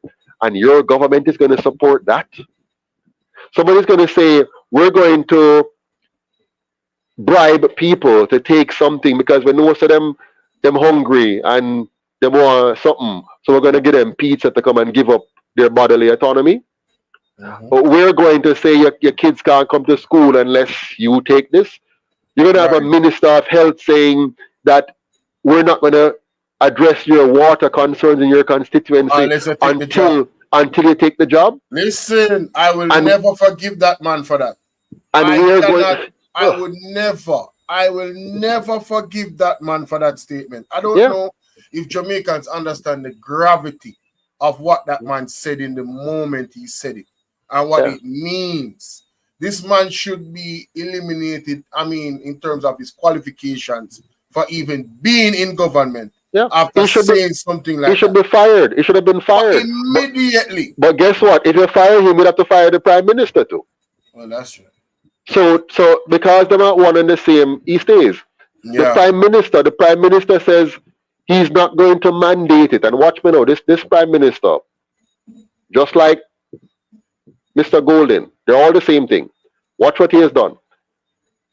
He colluded with the PSOJ oligarchs to say, employers, you force them to take it.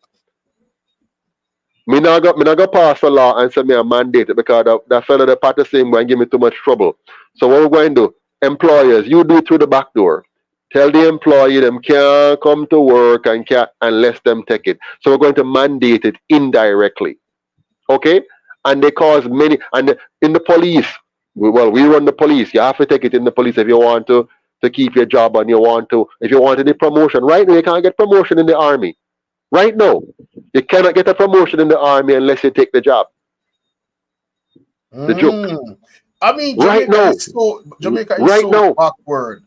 Yeah. Because if you look at what has happened in the United States, Fauci went in front of the Congress and said, listen, I made this stuff up. Right? That should have disqualified everything. Whatever they're doing now, they should be shut down after hearing that alone. The point is, our government. Many people are suing in the United States. People have got back their jobs in the army and they're actually getting money because they were in error and they were wrong. But we still have Jamaica following these same foolish stuff. But we are about to elect two parties, one of the two of them, that have been in lockstep with these draconian measures and shameful acts. And they're doing it again. Right now, they're doing it with NIDS. Oh man, I'm glad you touched on that. So right now, they're again trying to force the Jamaican people into something which we never asked for.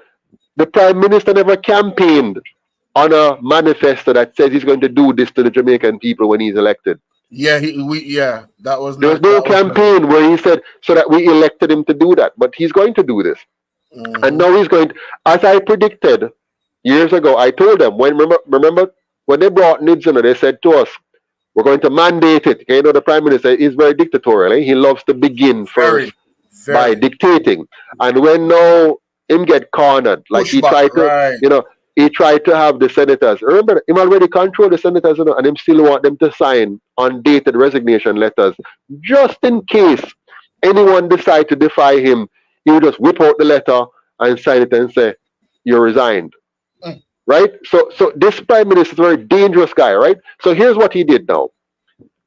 When he backed off the NIDS because he was taken to court by the opposition side. Them love play games, you know. When they're not in the government, they do things to kind of make us feel like they're with us. They're not with us. They're simply playing the game of good cop, bad cop, but you must still elect one of those cops. Exactly. So they went to court and whatever, and the court says no, that would be a violation of the right. So the Prime Minister back off and say, okay, we're going to wheel and come again. What will they do now? Very simple. They put the NIDS in and put their nice campaign around it, and guess what they will do?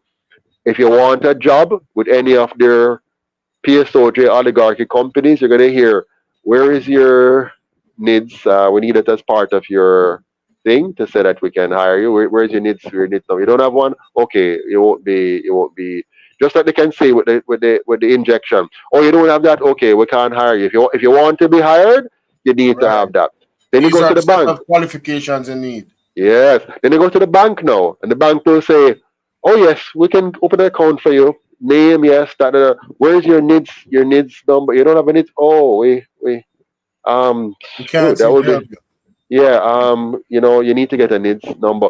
They're gonna hurricane relief program. We want to give out some money for hurricane relief now. So wild. That is so wild. Where is the NIDS now? You see, if you had NIDS, you'd have been able to get the money so easy and quick, you know, if you had the NIDS, but because you don't have it, it's not very easy for us to give this money out. Oh my God. So these guys, and by the way, don't think that if tomorrow we elect Mr. Golden, this changes. It doesn't change. Whether it's Andrew or Golden, the very same tactics will be used. I give you an example. I would love for Mr. Mark Golden to open up his platform, not just to me.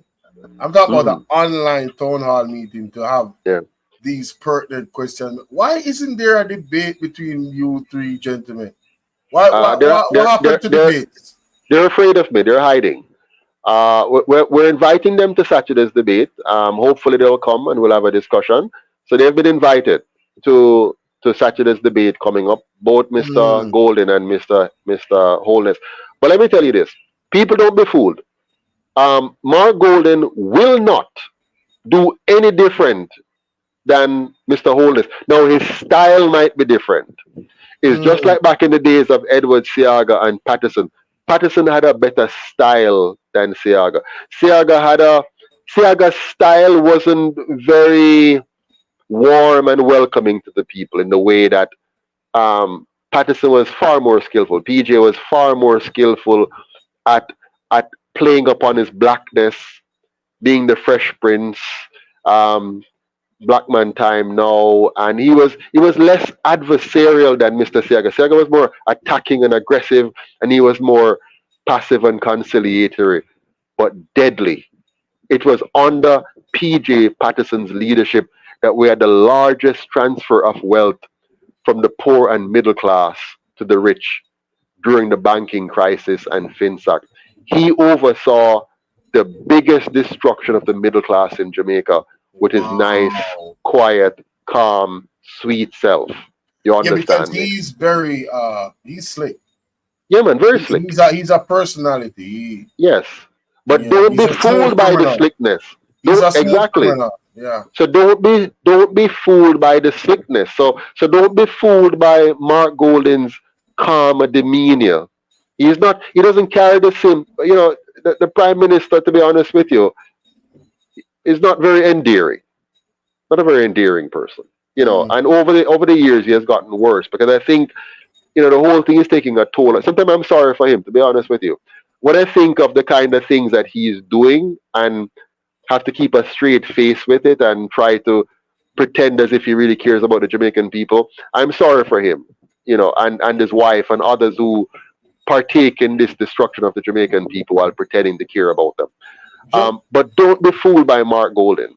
When he comes in, remember, both of them are controlled by the same master. So look behind the two of them. Don't look at them. Look behind them. And the PSOJ oligarchy controls both of them. And if Mark step out of line, they will just pull back the money for his campaign. And if Andrew step out of line, they'll just pull back the money for his campaign. And they might even instigate their takedown. So any one of them step out of line, and because they're allowed a certain latitude, they're allowed to criticize each other and play the game of partisan politics to divide us and distract us. But if they step out, if any one of them were to pursue the path I am pursuing of truly educating and empowering the Jamaican people, immediately they're cut off from the PSOJ funding, and they have no chance of winning. Mm-hmm. So yeah, there's levels. There's levels. There's definitely levels. I see that we could go on and on and on. And on. We could be here for 3 hours. Oh, And time to stop. I think we need to do a part 2 whenever you are available. Absolutely. Well, let's ask our viewers. No, I can't see them because I'm not using the usual platform. But let them rate the program. Let them tell us if they like what they heard. If this was meaningful to them, give us 100%. If it was less than meaningful, give us something less. So 100 mean with this was useful, enlightening, meaningful. 50 mean it's so. Less than 50 mean we need to wheel and come again. So give us your thoughts, people, on the platform. I can't see it, but you can tell me, Bolo, what you see there. You probably could have one of your administrators like do a poll. They can do a poll, and people can vote that way, and then you check the poll and see how they're, Sure, but for now they can tell us. They can tell us in the comment section, can't they? Yeah, I guess I'm seeing a couple hundreds coming up. Okay, good. Yeah, and if any bad ones, anybody saying it was horrible, like a 50% or I'm looking. I'm only seeing hundreds right now. Okay. And somebody said 90. All right, I like that. I like that because everything can be improved. Yeah, we're not thin-skinned. All right, so be honest about your judgment. Absolutely. Or were my questions good? Did you like the questions? People. I hope I asked. I think they were great.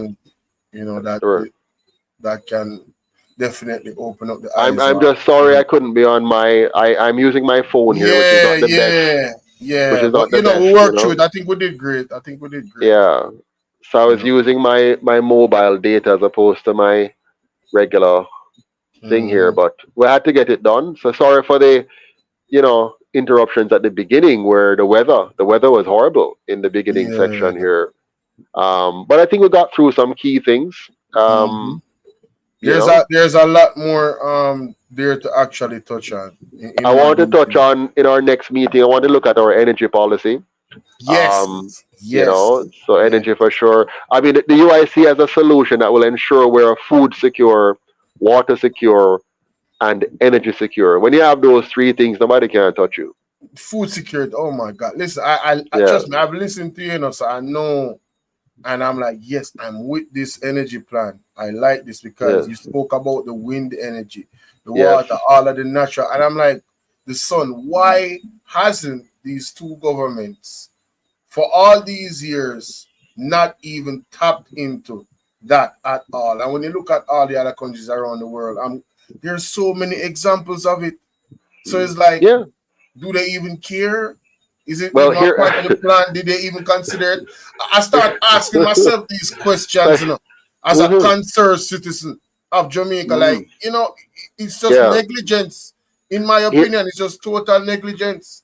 Here's how much they care. They care so much that we went from owning our own utility company to now foreigners owning our utility company. That's how much they care. I Oh mean, my. I cannot think of a more incompetent, destructive set. Mr. Bolo, remember, we lose our agricultural sector. Foreigners come in and Yes. even own our sugar company. We lose our railway. They couldn't manage the railway. The railway, they lose a railway. Jamaica need a railway. They couldn't Mhm. manage the railway. Jamaica need an airline. They couldn't manage the airline, Mr. Bolo. We don't have the airline.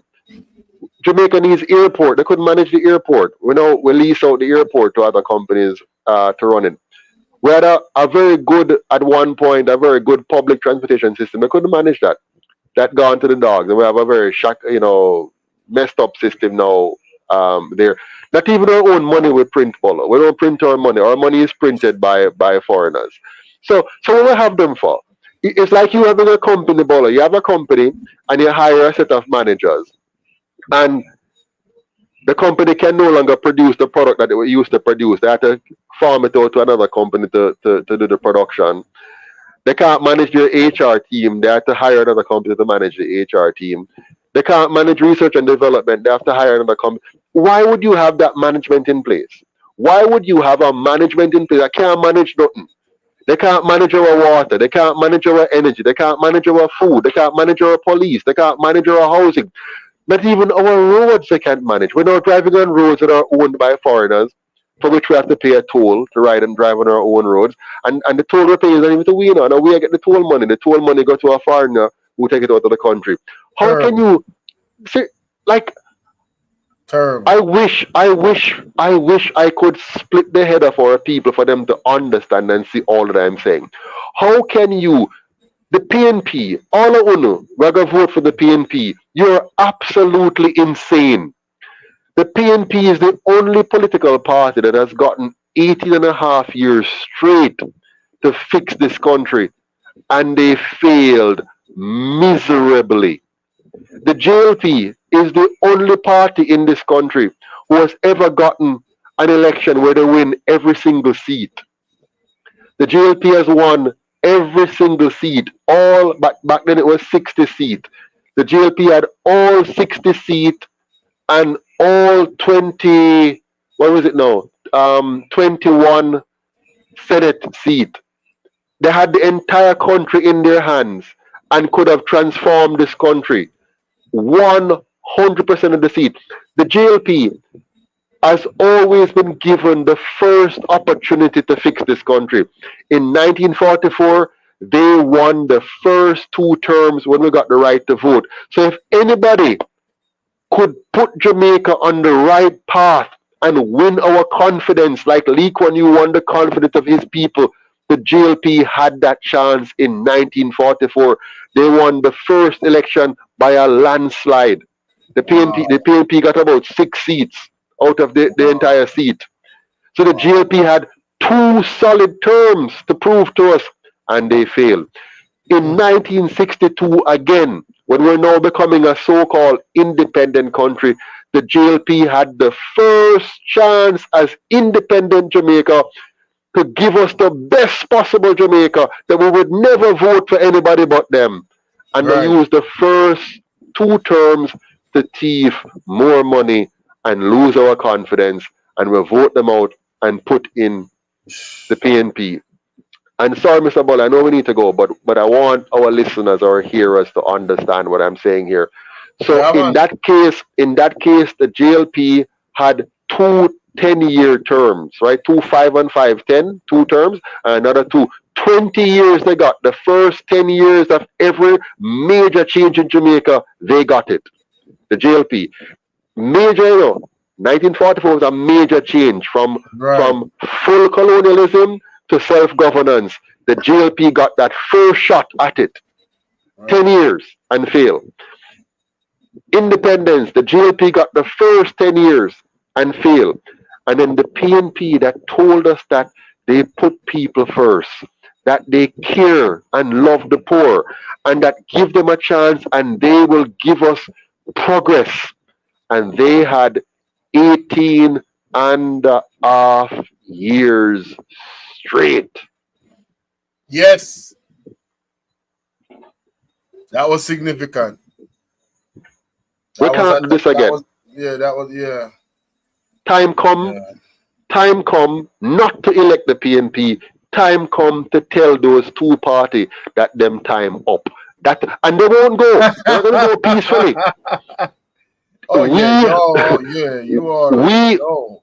We have to kick them out. So I have the plan. It's very simple. I've already done the work, my friends. I have built the manifesto for a new Jamaica, new system, new leadership, new Jamaica. I have told it all to you. I have fought and given you the UIC. It's here for you. Now all we have to do, we the people, not me, Joseph Patterson. Now we know 500,000 away. Register as a UIC member. 500,000 away. Volunteer to campaign for the UIC. 500,000 away. Ensure we elect 63 MPs and 500,000 away without a drop of blood. A peaceful revolution, a ballot box revolution will wrench our country out of their hands, take it back, and do away with the colonial constitution and set up a new Jamaica, a Jamaica that will protect the life, liberty, and property rights of every Jamaican equally, a Jamaica of equal opportunity, equal rights, and equal justice, a Jamaica where all of we can live, earn, and retire with dignity in our own country. Mm-hmm. I really want to see you guys get that opportunity. Not you guys. We. I would love to see. I would love to see you guys in that position. Yeah. To be honest with you, because given the history between these two parties, like I said, I'm very, we the people. I just don't fully trust any of them. No. I don't trust one way more than the other. Currently what is going on right now is just easy to see that one that's in power is just cannot be trusted at Absolutely. And then the other one, based off history, I'm like, I don't know. But that's what they do to us, Bolo. They got us. They have us in a game, right? The game is this: bring whatever the inspiration is. So one point is woman time now, inspiration. And we'll go out there and vote. Bring her in. The next time, young people time now, bring him in. Next time, whatever. So the whole idea is they're using the KISS method. Keep it simple. Yes. So now we are angry with Andrew. We're angry because he does so much bad. But you vote him out and you're gonna vote in Mark now. Mark is no different. Mark is a creature of the system. He is a creature of what exists. And he will do nothing different from what the system that he's a part of says he should do. He might have a different style about it, but it will be the same outcome. So, my friends, let's not be fooled again. They have fooled us for 80 years straight. Once bitten, twice shy. We have been now 3 times, 4 times, 5 times, 6 times. We've been bitten so many times. The time has come for us to be stopped bitten and let's bite back now. We must bite back. You know how the bite going sweet when we the people own our own party and the PSOJ sit down in the boardroom and I say, my God, we're losing control, people. We're losing control. We can't buy them anymore. We can't buy them anymore. They're free. They're free at last. They have now mentally unshackled themselves. They have now emancipated themselves from the mental slavery. The people them free. We can't buy them with because don't get me wrong, they will still have those they can buy, But guess what? It's only 30% they can buy. 70% of us have gotten out of the system. So all we're saying now, the 70% come back home now. Come home now. Now you have an opportunity. I'm in that 70% that has lost. Yes. I'm part of that 70. So now if the majority, because what we have now, are 2 parties and governments that are not legitimate. The current government only got 21% of the entire electorate. That's wild. That's crazy. 21%. That means they do not have the support of 79% of the nation. Right. Right. And the opposition party only got 16%. Them worse. And so we, the people now, the power is in our hands. But we have to get over the freeness mindset. We have to say, listen, it can't be politics as usual, where we're going to wait now for some Messiah to come. Handout, yeah. Yeah, and what I want is a Messiah. I don't want Joseph Patterson or some other Messiah to come and just make it happen. Miracle. There's no miracle here, people. The miracle is you. It's gonna take You a lot of have, work. yeah, Yeah. you have to. No, it's not even a lot of work. All it takes is you just say, I join. Just like I can go vote. You go vote and dip it ink in the finger and just vote. No, listen. I'm going to join the UIC. That's number one. I'm going to volunteer and tell other people about the UIC. Number two, and I'm going to donate my membership dues of $250 a week. That's the price of freedom. $250 a week. That's the price of freedom. That's the price of liberating us. That's the price of escaping the trap they have it in. They have us in $1,000 a month. 500,000 of us. We can have all the billboards in the world, all the pamphlets in the world, all the advertisement in the world. We can conquer social media. We can buy all the ads we need. We can provide transportation and lunch money and bus fare and whatever it is, data for our candidates to go on with their campaign team right across the constituency. But we can't do it without you. The PSOJ will never fund us, nor should they fund us, because we're not going to work for them. Someone want to asked, work for you. where do you donate? Oh, very simple. UICJamaica.com. Just go on the website and click on the button that says donate. UICJamaica.com. If you have any problems at all, just reach out to us to our number, 876-293-0812. And our treasurer, Miss Walker, or deputy treasurer, Miss Williams, or general secretary, Mrs. Ogart, somebody will be there to help you. But the bottom line is join, volunteer, and pay your dues. That's all. Minimum. Join, volunteer, and pay your dues. If we have 500,000 of us doing that, no PSOJ, no colonial masters can stop us. They would have to send an army into Jamaica to stop us if we come together like this. That's $500 million a month. Absolutely. Unstoppable. What we want to do shock and awe. In public, we're telling them our strategy here. In public, we're saying to the opposition, those who want to keep the system the way it is, we're saying to you, we're coming for you. And the way we're coming for you is the honest, decent, clean, straight way. You're not honest. You're not decent. You're not clean. You have lied to Jamaican people. You have deceived us, and you are destroying this nation. And we, the people, are going to rise up, not with a pitchfork, not with swords or guns like you have done in the past in your own endeavors. We are going to rise up with intellect. We're going to rise up with social responsibility. We're going to rise up and say, all we have to do is join this movement, volunteer to tell everybody about it, campaign for it in whatever way we can, and every single month we're going to give our little donation or little dues to make sure that every candidate that we have a solid chance in their constituency, and nobody can buy out the people, because we are going to have the funds to compete powerfully at every level. Yeah. I mean, I wanna thank you for giving me this opportunity. Definitely learned a lot, and I guess my understanding of the mission of the UIC is definitely a little bit more clear. And I appreciate what you guys are looking to achieve, because because it's gonna be a collective effort. Absolutely. Like I said, 500,000 need to join. I'm just going to join and pay my 121 time because absolutely for the year. I'm just gonna pay it for the year and done. Because that's a small amount of money, to be honest with you. Yeah. It's a small price to pay for freedom. And we're talking about freedom. When we talk about freedom, Mr. Bolo, many people don't understand this, right? Carefully. We're not free right now. They decide what your kids learn in school. Yes. So you're not free. It's like slavery. Yes. In slavery, back in the shackles days, they decide what you learn. Okay? Today, they control your school. They decide what you can use as medicine. They outlaw anything they don't want, and so they control your medicine.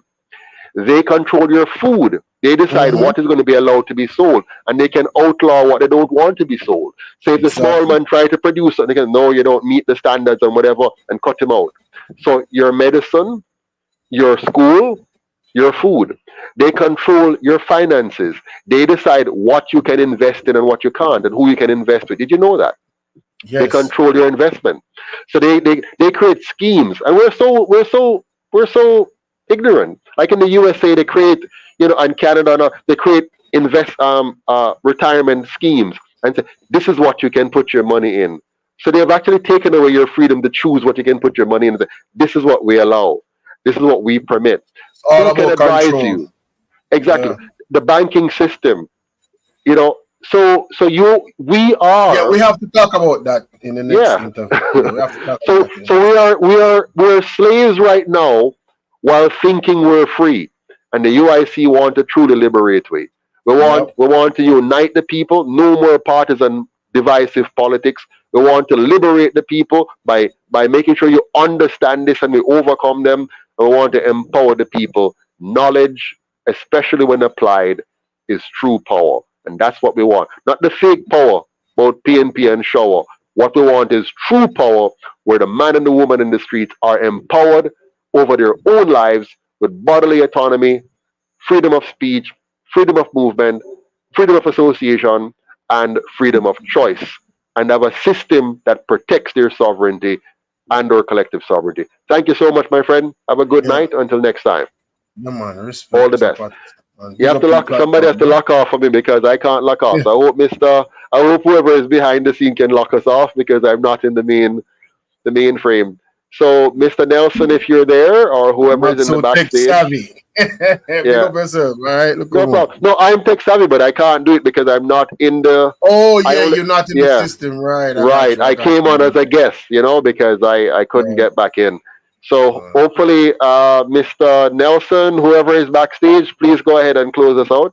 Thank you so much. Otherwise.